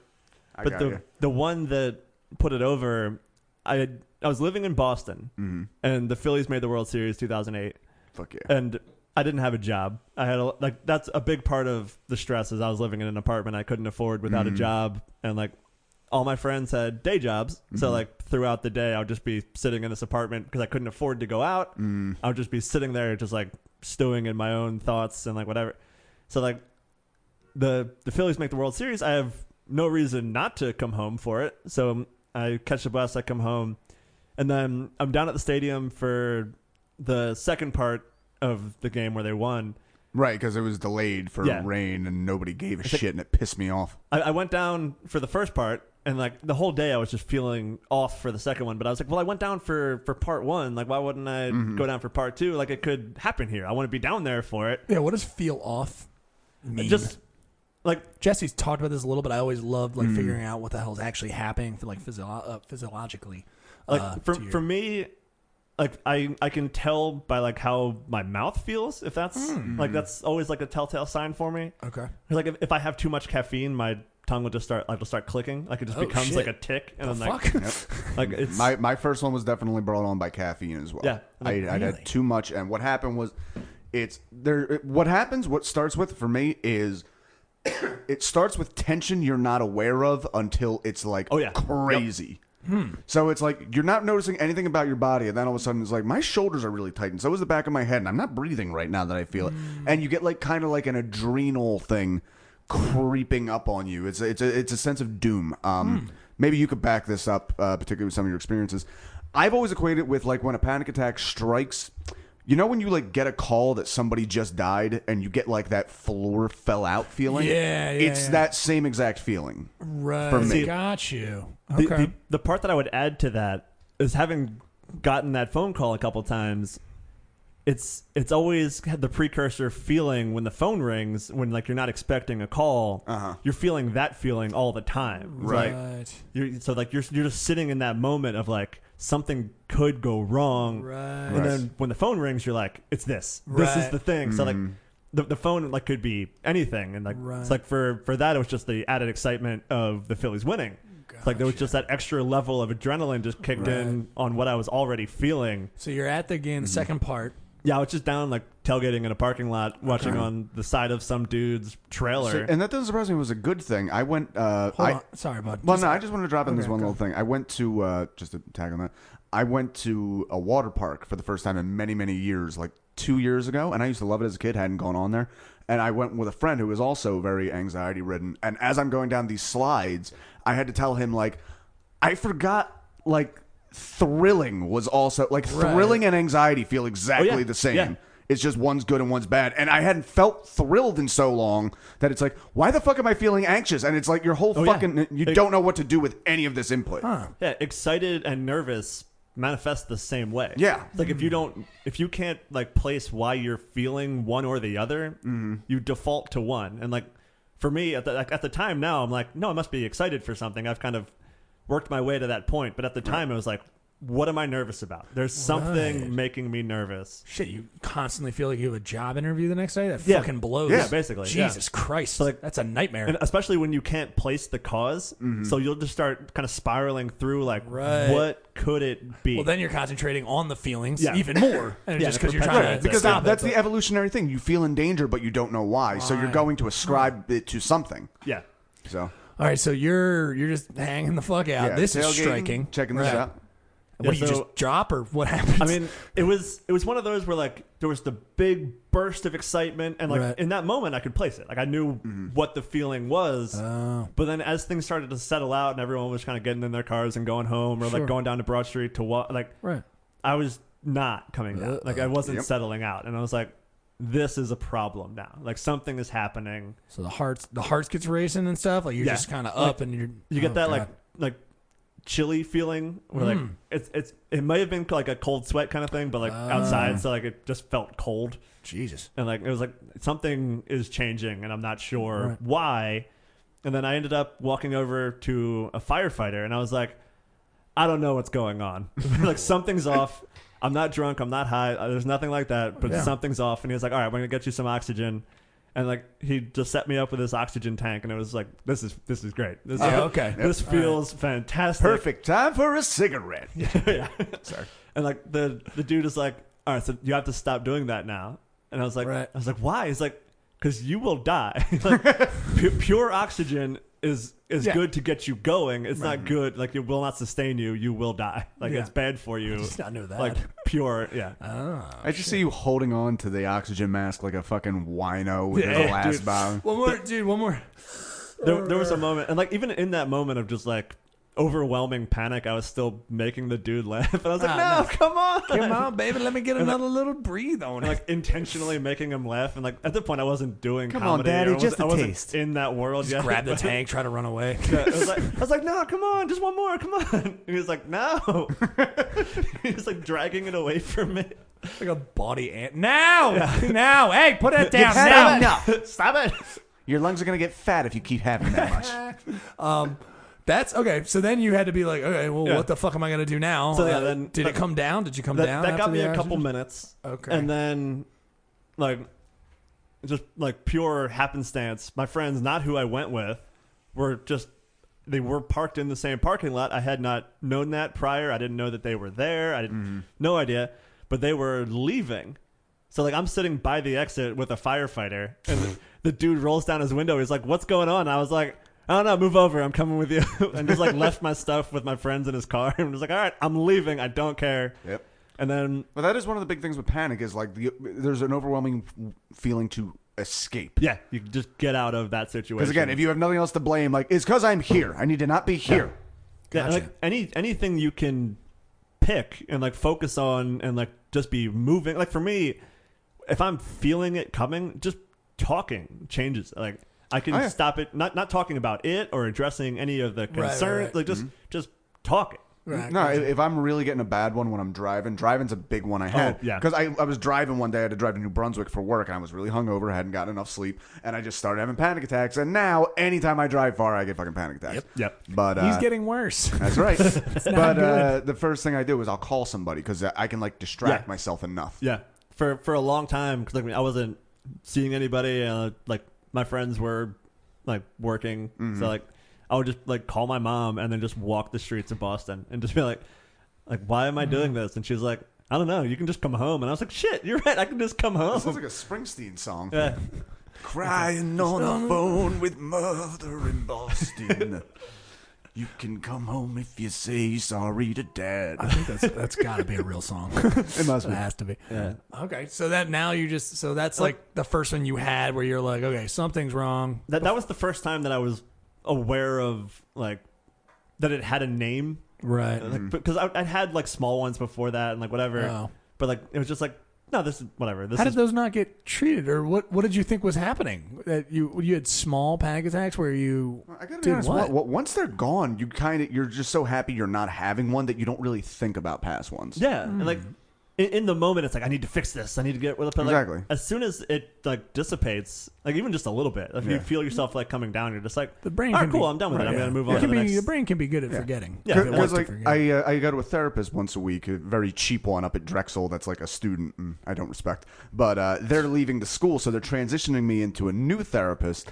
And so I'm talking to both of them, so the new one gets to know me. And I'm like, yeah, I haven't had a really bad one in probably like a year. And my therapist looks at me and says, Jess, you had like really bad ones 2 weeks ago. Like, oh, yeah. When I was driving to Delaware, I completely forgot about them. It was very distressing at the time, and I just forgot once they were Yeah, gone. it's just that trauma. Like you just block it out. Like You're not scared about the past, you're scared about the future. yeah. So That's so weird. Did they make you keep like a journal or something? Because that's important to remember. Because that's got to track how well you're doing. I have been.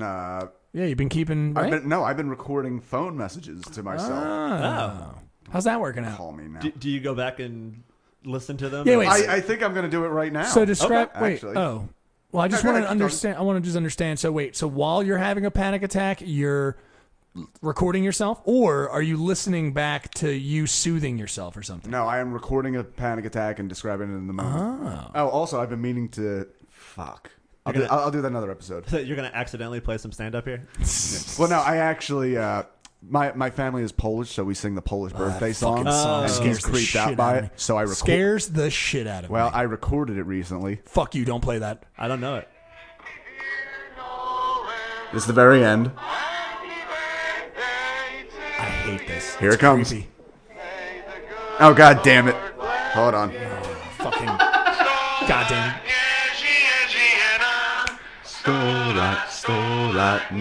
I hate it.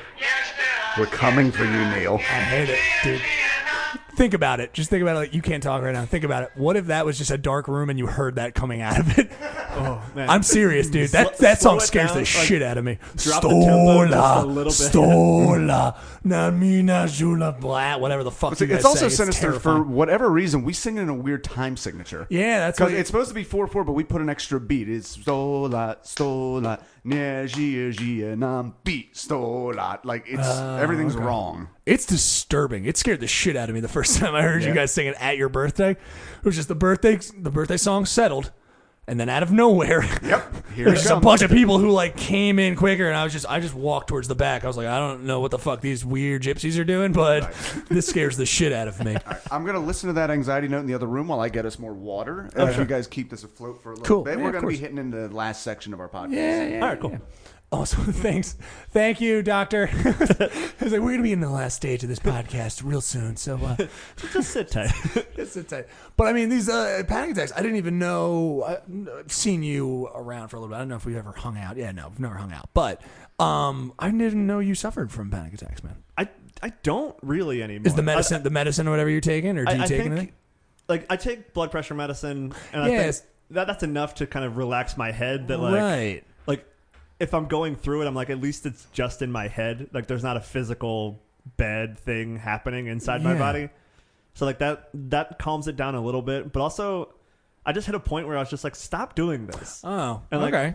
I don't recommend that approach. No, of course Like, not. Yeah, it's hard to Like do that. I can't tell people why it worked for me, but Right. I also just started being really hard on myself about it, but like jokingly hard on myself about it. Yeah. Or I'd just be like, you fucking idiot. Like, this is what you're worried about? Like, you can't really spend your whole day worried about this, you dumbass. Yeah, that's and like I just okay. like talk to myself that way. And like it would just like alleviate all of the tension because I was just like making fun of myself and what was Right. happening. And like I don't really have them anymore. Like Gotcha. Good like work. I had like one earlier this year, and like that was probably the first time in like 18 months before Right. that. Like, Nice. See, the blood pressure thing is interesting to me because, I mean, well, I guess it makes sense in terms of stress or reactions to stress in multiple ways can always lead towards one cause, like, or go towards that desired effect there. Not desired, that effect. So it makes sense that a lot of people have it for different reasons. But yours, yeah, it sounds like they're like, well, your blood pressure's there, and that genetic, as you said. Yeah. And for them to be able to just kind of go like, that's got to be so infuriating because you've never talked. You don't have any history of blood pressure or anything like that. That'd be such an easy fix for you if that was. No. It's like my blood pressure can get a little high in the moment, but like what I could say, I have looked at the blood pressure thing, and this is literally like going to Acme to check it, All right. and it's like, it says 140/90. I'm gonna die any minute. Where that's like nothing like that. Right. mine okay. was up over 200 the one time, and they're Yep. like, what is wrong? Like, you shouldn't be okay. Yeah. Like, I guess I just live with this all the time. Like, Yeah, I actually only found this out recently because my great uncle just died. The one who had anxiety. When I first got this, I didn't know it was a whole family thing. And my mom said, your great uncle Ray is 90, and he's been thinking he was dying since he was 16. oh shit. Well, he was finally right, and he died a few days Hey, ago. you got one. But in that conversation, I found out nobody on my mother's side of the family has ever had a heart attack. Like, no heart problems whatsoever. We got cancer out the ass, literally colon. But I mean, other than that, so I'm due for colon cancer any day now. But if you beat it, you're good, and you live to 90. Well, it's just so I mean, I don't want to say it's a fix, but you said you're doing really well. You haven't had one in a while, and it's just so strange for anxiety to manifest in some ways, and then you just be able to, oh, blood pressure problems. Okay, cool. And then I just take a pill, and mind you, as you said, it's not a perfect fix. You also just did some mind over matter stuff, but like that's already a pretty big hurdle. That's pretty cool. And a lot of people also get it like thyroid related. Like a lot of people, there Oh, are yeah, like easily treated Really? medical things. Yeah, mitral valve prolapse is one. So Yeah, just the adrenal rush. If your body just Yeah. has that, like if you can't control like Exactly. the level that comes out, like it's just going to manifest as panic. Like it just yeah, no, that's how I put it to people. It's like you almost get in a car accident, and you go up and you go down. I don't go back down for hours, and that's a fucking problem. yeah. Ugh. So So that's manifesting in what ways, I guess, now? Well, now since you're doing better with it, but I mean, before you were doing kind of better and everything, like, how was that manifesting in your day-to-day life? What were you avoiding a lot of stuff? You were just running around, escaping places. I guess. was like I had gone back to school and I was going to Temple, and like there was just a lot of time where I'd be sitting just like in the library or just like sitting on one of like the little parks or whatever over Right. there, and like I would just like be just like kind of casually losing my mind. I guess is a nice way to put it. Yeah, that happens 'Cause, like, a lot in Philly. There you Like go. I had gone back to school, so like a lot of my friends were either like living there as freshmen, and like that felt weird to me because I was a couple years older, and like wandering through the freshman dorm just wasn't a good. Like I didn't like. I was older than their RAs and stuff. And I was like, I don't want to be part of Oh, this. that creepy dude. So like, How long has he been in college? Yeah. We don't know.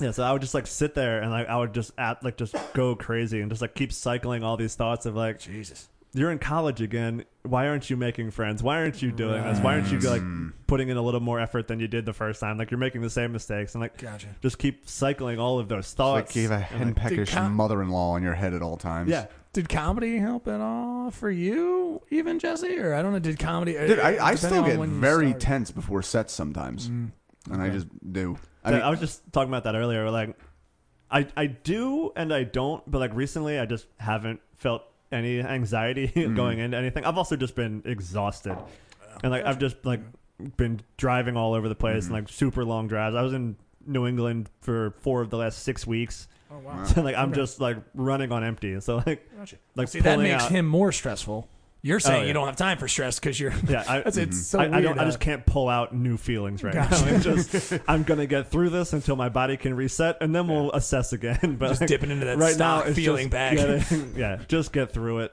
Like whatever. Gotcha. Like I just had like Philly's Funniest, which in past years has made me like super nervous. Right. But Yeah. like again, didn't have time to worry about it. So like, Dude, I was super nervous when we were there, and then the first show ran like 45 minutes late because Yeah, I was late show too. Yeah, we had there the you same go. problem. So, like, by the time I went on, it had just like burned off. And Yeah. I was fine. And frankly, I should have been a bit more nervous because I would have done better. Yeah, I was like falling asleep, could barely stand up because like my whole body was just tired. I worked like a 8-hour, 9-hour day just straight through with like no breaks in between, and like it just went from there straight to helium, and it was just a go go go go go, and like with that break, like everything started to just like settle out, and I was like, I'm not sure I can actually like pick this energy back up and like Yeah. fake it for 5 minutes or whatever. Gotcha. But, like- Yeah, sometimes it's hard. Sometimes you got to drag that audience with you, and you got to have a lot of energy to fucking do it, and it's a fucking problem. I find yelling works. Yelling is a good way. Some people take different tactics. I gotta do 20 minutes tonight. Ooh, where? Fucking look sleepy right At now, a dude. secret location. Oh. It's, Yeah. Jack's house. By the time this comes out, it'll have already passed. Yeah, so yeah. We had a show I'm at Jack's putting it up house. as soon as we're done. How did it go? How did it go? It How do was you think the wonderful. show It was went? the best. Like I'm doing 20 minutes. Meg's doing an hour. There you go. Elsa's hosting, and she's great. So like we're Ooh, just, these are goodies. we're Nice. just Yeah, gonna yeah. do a show on Jack's back porch, and like Nice. it's a beautiful His night. back porch is fucking beautiful. I love that place. The ivy backdrop. It's like it's awesome. Very, very cool. Yeah. Check out. So is this just kind of like a not a don't tell me kind of show, but I've heard of those. But like, did you guys actually promote it? Because that's kind of interesting. It's been put up as like a secret location. Oh, all And right. I think by now he probably has said where it is. But Right. like, he's just Is been he like selling tickets? Like, is he pulling audience? Like in terms of I audiences think to he's come in? doing just kind of show up. Or kinda. oh, okay. Like, Very, like, very cool. I know a handful of people. Like Meg's got family coming in, and like a couple other comics already said they're gonna stop through and like That's just awesome. hang out and whatever. Yeah, I love this. I mean, that's what we did. We did Atlanta. It's a great concept. It's kind of like don't tell shows. I don't mean to get into like comedy stuff before we get out of here, but those are great. That's why that really intrigues me because you can do a lot with social media. It's a lot of fun. People don't know what they're coming to see, and it's kind of a nice little secret. It's kind of cool. But yeah, I don't. Anyway, sorry. That just sounds like fun. I didn't know you the did comedy help thing.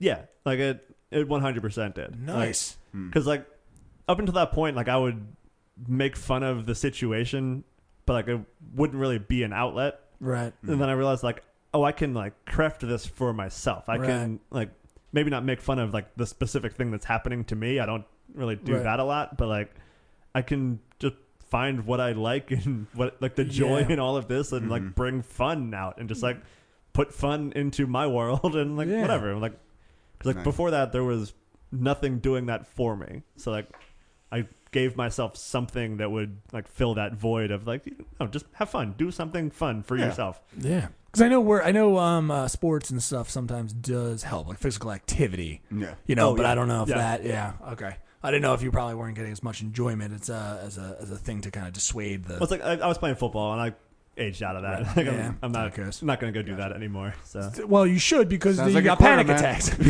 yeah, You might be Vince Papale. You could end up that's true. kicking for the Eagles next year. Yeah, open enrollment for the Eagles. Yeah, they need it desperately. So. Yeah. All right, so we always wrap up with the topic. We already hit on it a little bit with death.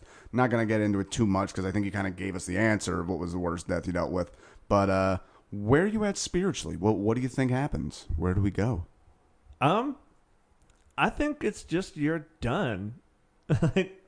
Like, I don't think there's more to the world. Like I'm so okay with the idea that like, nah, it's just off now. Like the switch is flipped. You're done. I don't understand you even a little bit, but okay, that's okay. I don't understand this guy, and he thinks the same thing. Yeah, I don't need there to be more. Like this is cool. I like this. I don't think it. I know it. like How if dare you? No, if somebody- I am going to come back as a bunny rabbit, and if somebody confirmed reincarnation or any of those like ideas, like I love them. I love just kind of like going through like the thought exercise of it, but like emotionally I don't get anything out of the idea that like I'm going to do this over again. it's you know what it is for me. It's like that kind of belief is almost to me. It's like you went to the amusement park and you went on the one roller coaster and that was it. Yeah, that's me. It's like- Me at Disney World. I get on Space Mountain. I ride Space Mountain 9 times, and then I go home. I want to ride all the rides, which is hysterical because I really don't like most of the rides in an amusement park. But the analogy holds up, I think. See, like I have this very strong sense of like the interconnectivity of everything, kind of. So like when I die, it's not just like everything stops. It's like the parts of me that will keep going will just keep going. Like. Yeah, but how long is that gonna last? Like there's no new atoms. Like I'm made of atoms of things that happened before, and then things after me will be made of atoms that I have right now. Like even like next year, atoms that were part of my body will be part of something else. Like That's true. Isn't it like every 14 years they say like every cell you have, Right. every cell we have right now in 14 years will have died and been. yeah, you'll be made of entirely new cells, like 7 years or whatever. Yeah. Yeah, but it's like they got their marching orders, and we still remember those times before then. So who's to say we won't come to another one? Yeah. Like I think we put too much emphasis on and personification onto consciousness, which I think again is just the reason. I think you don't put enough on the good Lord Jesus Christ and His Is Son. that what it is? We are all saved. Continue. It might be heathen. that. You want to be a bunny? That's not Christianity. I know you're just like Easter and all that. It's probably in there. it's probably We're where they reading got it different Psalms, my friend. from. Yeah. Oh, we're reading different. Psalms is a book. First of all. Yeah, you're reading Psalms 2, the sequel. Yeah, Psalms 2, the sequel. No, I get you. I understand. I know it's troubling for people to be like, this can't be just it. I get it. I understand. Yeah. But the problem with that is this biologically, I think consciousness is something that people cannot wrap their heads around. Well, they do, obviously. That's no pun intended. But it's something where they have to prescribe something else to it. Right. And I get that. I understand where you're coming from. I know, buddy. You're just like, this can't. And again, I think you're right. I just really don't want you to be right. Like Yeah. I get the idea of like wanting to fill in the blanks. Right. It's like that's the only one. Like Right. other than that, you know what's happening most of the time. Like science has figured out how you're alive, how you're moving, how you're doing all of this. Like that's the only blank that's left. Yeah. Hey, love you. All right? I love you. Don't worry about it. And I love you It's too. going to be And fine. it is all about love in the end, I guess. I mean, I don't want to. I feel like we glossed over it, but a little that section because we don't know. I wanted to know in terms of Tim dying. I know I don't want to, but I was being polite and letting it lie. No, so go- that's- go- I don't. go for No, it. I Yeah, just it's fine. no. Go I for just it. meant because, and it's not even specific. It just means for you to mention that, and you because of you also having other deaths before that. I'm not again saying one person dying different than the other, maybe. But in terms of feelings, I feel like sometimes, yeah, there's that knockout punch that happens when you lose somebody. And that's when like the world, like when we talk about the world really falling away and just like disappearing, that sounded like what it was for you for that one. And, do you think that was just direct involvement? Like you saw everything happening and it was 1 minute the next, or what separated that one out? What were your feelings about it? See, it's weird because like in the moment, none of it even had the opportunity to set in. It's like there was so much that we just had to do, like try whatever. And like in that moment, you're just like, no, like fix it. Like let's go. Like we're on now. We got to do something. But then like once it's like confirmed, you're like, all right, this is what it is. Yeah, And like just like accepting that part of it. yeah, because that's that weird city because you do all the things. We kind of defer to responsibility, and that's actually pretty good in the moment. It's like, you know, that we know this needs to be done right now. That's why it irritates me when people around funerals don't let the people who are grieving be like really involved. When they're like, no, you don't have to do anything. There's some times where people just fall apart. They're just crying in a corner. I totally get that aspect of it. There's my family, all of them deal with death by doing stuff. Yeah. That's how you do stuff. It's like cooking, whatever. Like it's like, Right, and right. and people go, no, you don't have to do anything. Shut the fuck up. They need to be doing something. Why are you telling them not to do stuff? Plus, she makes fucking cool, fucking awesome meatballs. So shut the fuck up. I'm hungry. Like, anytime I've had to deal with it, and like a number of times now, like the immediate response is just to make stuff. Yeah. Just do anything. Yeah. It's like in that first moment, it's like too much. Sure. Like it just can't process. Like none of the thoughts are going to be healthy or productive. So like do something, distract yourself, let your peripheral work on it. And then like when it's time to think about it, you will. Like it'll just come back in when it's ready to come back in. I got to the point with my dad's thing now because Father's Day is. Yeah, happy Father's Day. Yeah, thanks, buddy. Yeah, me and him, Dad Club. Woo! Yay. But I did listen. You know what? I had a little weird, sad moment recently.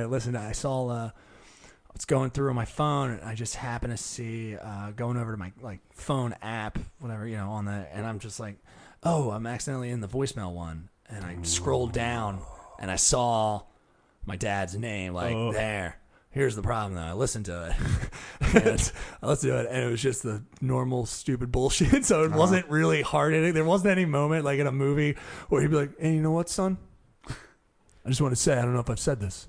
I love you. You know what I mean?" And there wasn't. It was just like, "Hey, your dad's here. Yep. I'll call back in a second. All right, bud. See ya." The weird thing is, I have those voicemails still, and it still feels like the first part. Like it still feels like that's what it is. Yeah. And it's not at all. Like it's just like a really passive whatever. I'll call you back. Like it's always that, but it always feels like it's more than that. So good for you. I didn't feel that way with mine. It's nice to eat just to have it. Yeah. I probably won't get rid of it. I think I'll keep it. I don't. But I might keep it. You know what's funny? I had to my dad that I went a few years where I didn't really have any videos or audio or anything. I'd forgotten what his voice sounded like. Yeah, I realized I remembered it much deeper. It was mine, but it was like a little higher. It was a little higher. Oh my god! I'm so every day that we learn more and more about your father and his ongoing shit. It's the so 10-year anniversary coming up. Yeah, dude. Yeah, I'm trying to set up a thing with a bunch of his old friends.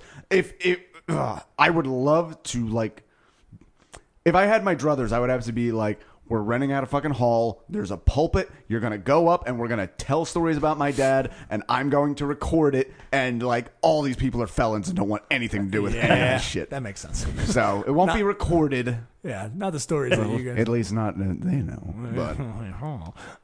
Okay. Yeah, I was just wondering, I definitely, when that death happens and it changes you, I felt a metabolical change when Gabby died. Which was she got hit by a train. I should say that it was just a freak accident. And she kind of has one of those people that have everything going for them. I don't want to paint it any more than it was. I mean, I'm sure she might have had her own issues at home and stuff, but I mean, big loving family, very well off. You know what I mean? Very attractive young lady. See, that's gotta be worse. If you're poor, it's kind of well, these things happen. But if you're rich, it's a fucking train, really? Yeah. Right. Yeah. At worst, you're supposed to get stabbed to death while on vacation in Aruba. No, yeah, or a murder mystery. And you know what I mean? The train one, I have exactly the same story. It was Meg's cousin, and it's exactly the same story. This one, she was four-wheeling, got stuck on the tracks for a brief moment. High-speed train. They probably didn't even see right as when she got stuck or whatever. Just coming in, and then she tried to get off, but she didn't make it clear, and she got just gone, right? So. That was, I remember being out on the lawn and everybody from the town is there and everyone's got candles and stuff and it's surreal in those moments. I know a lot of people are dealing with that with all the school shootings and stuff. You're just kind of what the fuck is this? What's happening? But yeah, you're just witnessing just a kid being dead. That's when I was there's a kid dead. And I went there's a kid dead. Did you know there's a kid dead? Yeah. Because I didn't realize, and that's when, I knew death. I mean, I cried when I was in fourth grade when my mom just told me, we're all going to die. Cried in the car the whole time. I said, "Mom, am I going to die?" She's like, "Yeah, we're all going to die." And then I just cried in front of my mom and my sister in the back of the seat of the car. What are you supposed to do? Yeah, the way you're supposed to do it. But, once it settled in, it's well, I'm going to grow up and die. I think that's what happened there. It was we're going to grow up now. There's a world without her. Had everything going for it, and now we're all going to grow up and die. Yep. And it was just that weird. And also, the rest of the school year, that fucking seat's going to be just empty. Yeah.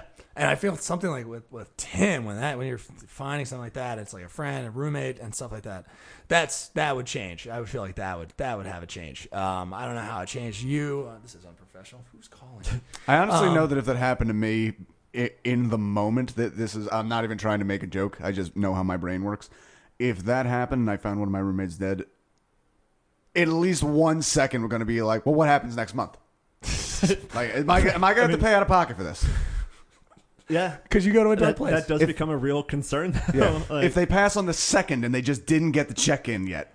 Yeah, I have to go to dark places. I have to go to dark places when Yeah. it comes to death. If it's too close, I have to go there. I have to fucking. I know it's not great, and I don't put a lot of stuff on that social media, but I did throw some stuff up about my dad recently. Just kind of, I had to make jokes. Like it's just because it was like, oh yeah, it's the first Father's Day without my dad. Yeah. And that's weird. And I had to. So if anyone, my family sees the jokes, and they're like, wow, this is kind of messed up. I'm like, Well, I've that's how just I deal with started. it. I don't know I've what to just tell started you. talking about on stage the fact that my dad killed somebody. Yeah. And it's the one I can talk about. So,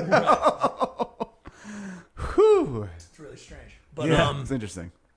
But I mean, when did you find that it was getting better? When did at least, because that's, you know, when you start to remember what I was trying to tell you, it was like, now I'm just getting like, I have like just all the good stuff from my dad. Oh, yeah. You know, so all the bad stuff has fallen away. So I just have like that stuff in there. What did you start feeling like that stuff? You start to remember things he said, and you trying to keep like that kind of stuff with you? Trying to think. Like, it still kind of hits me the same. Yeah. Like, it's still hard. Yeah. See, I was just at a wedding this past weekend, and someone made a joke, like not the same joke that he had, Right. but just like basically like a setup to what he took and made a great joke out Right. of. Right. And like, That'll get you. yeah, Yeah, dude.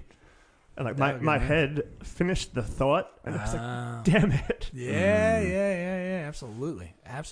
It's the same thing. I did the same thing. Real quick, if you die, who do you bequeath your jokes to?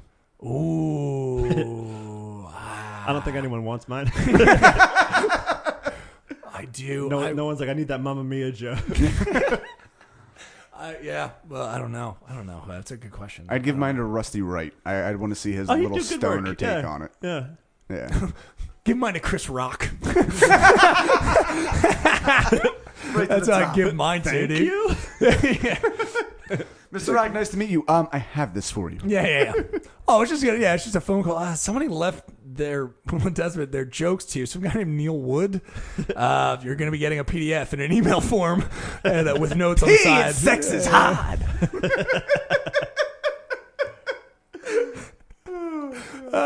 Sorry, but yeah, that would be fun. I would say, I'm going right to the top, dude. I'm not going to fucking give them to you. Like, who gives a shit? Yeah, I want someone to have to work their way up with Yeah, my garbage. I just love also though he would still have to give me credit. Like he had to do them if he did like them. He was just like, it's weird. I'm gonna do some dead kid jokes now. It's not exactly what you think. They're actually the jokes of a dead kid. Tag everyone with Neil Wood. Neil Wood, everybody. There we go. Okay. All right, Well, that's yeah. I think learned a lot. Learned a I lot think we today. got it all. Dan, thank you very much for coming in today. Yeah. What do you got to plug coming up? Let's see. I got DannyGetz.com for all my stuff. You Nice. can flyers and logos and all that Danny stuff. Getz, if I'm correct, that is Getz. Getz, correct. All right. DANNYGETZ. Nice. And it would be Dan Getz, but I couldn't get the domain, so now my name's Danny Getz on everything. Danny Yeah. Getz.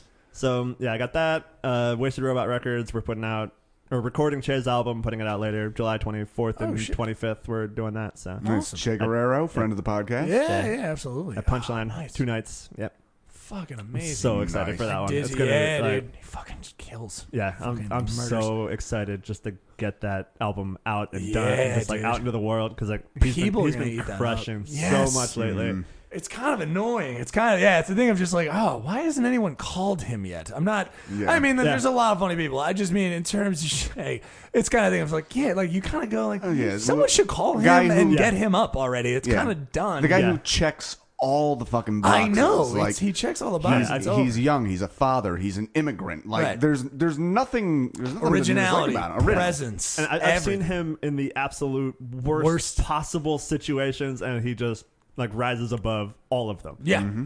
every time.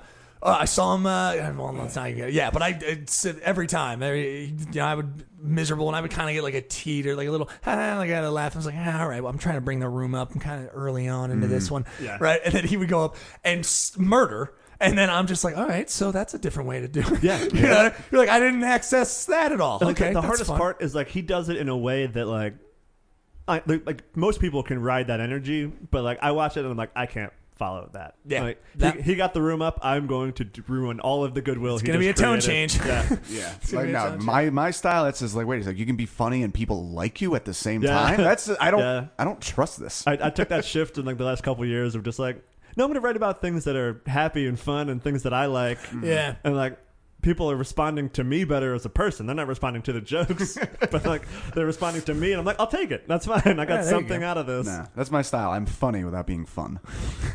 It is true. That is 100% Yeah, that's actually you. pretty accurate. Yeah, That's your album title. Funny without being fun. that's right. It's true. Neil, what do you got coming up? I'm kind of the same thing here, dude. I am neilwood.com for all the stuff I'm going to be on. Obviously, some of your plugs, they're just going to line up. But we do have 2 great shows coming up for you. Off the DropTent network, whatever I'm doing with that kind of stuff. But you can go to our DropTent Facebook page and check out Pop In, which is going to be July 11th. It's a great nerdy bar out in Shelford, PA. Obviously, if you're hearing this out there, we're going to be coming and seeing you, so come on out, of course. But if you're in Philly and want to travel for some reason, I don't know why you would. Actually, you know what? Don't worry about it. If you're from Philly, just stay where you are.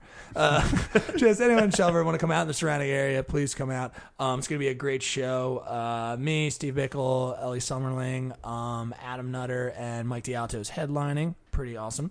And then we got the Laboratory, Comedy at the Laboratory. That's going to be coming up. That's August 3rd. You can check that out in Hapro, PA. So we're getting out a little bit. We're kind of foraging, just out there, just bringing comedy people, and that's a really cool show as well. I think that's all like $3 shows, guys. They're not talking a lot of money here. Get them $3 online, and you can go to again DropTent Facebook for all the tickets and details. Other than that, people, I am Neil Wood. Yeah. Yeah, ahead, and Jesse Dram, follow me online at Jesse Dram, at Magic Misery Tour. Follow the fucking podcast Facebook thing. June 22nd, that'll be this Saturday when this is released. We will be in Trenton for one of our famed sober shows. That'll be at the Al Ann Club, 761 Cash Street, Trenton, New Jersey. Starts at 8. All funds go to the Al Ann Club, keeping people sober, and we'll be getting very drunk afterwards, I assume. Of course. That's right. I'm running a new show at the Black Cat every first and third Wednesday. I love that bar. It's a very good bar. I'm gonna have you and Meg on sometime soon. Nice. That's every first and third Wednesday, 6:45. Stop on in. That's at 12th at Oregon. Got other stuff coming up, but I don't know what it is, and I'll just promote that shit next week. Yeah, dude. Anyway, thanks, everybody. Yeah, thank you again to our host. Stay guest. miserable. This is my show now. That's right. All right, see you.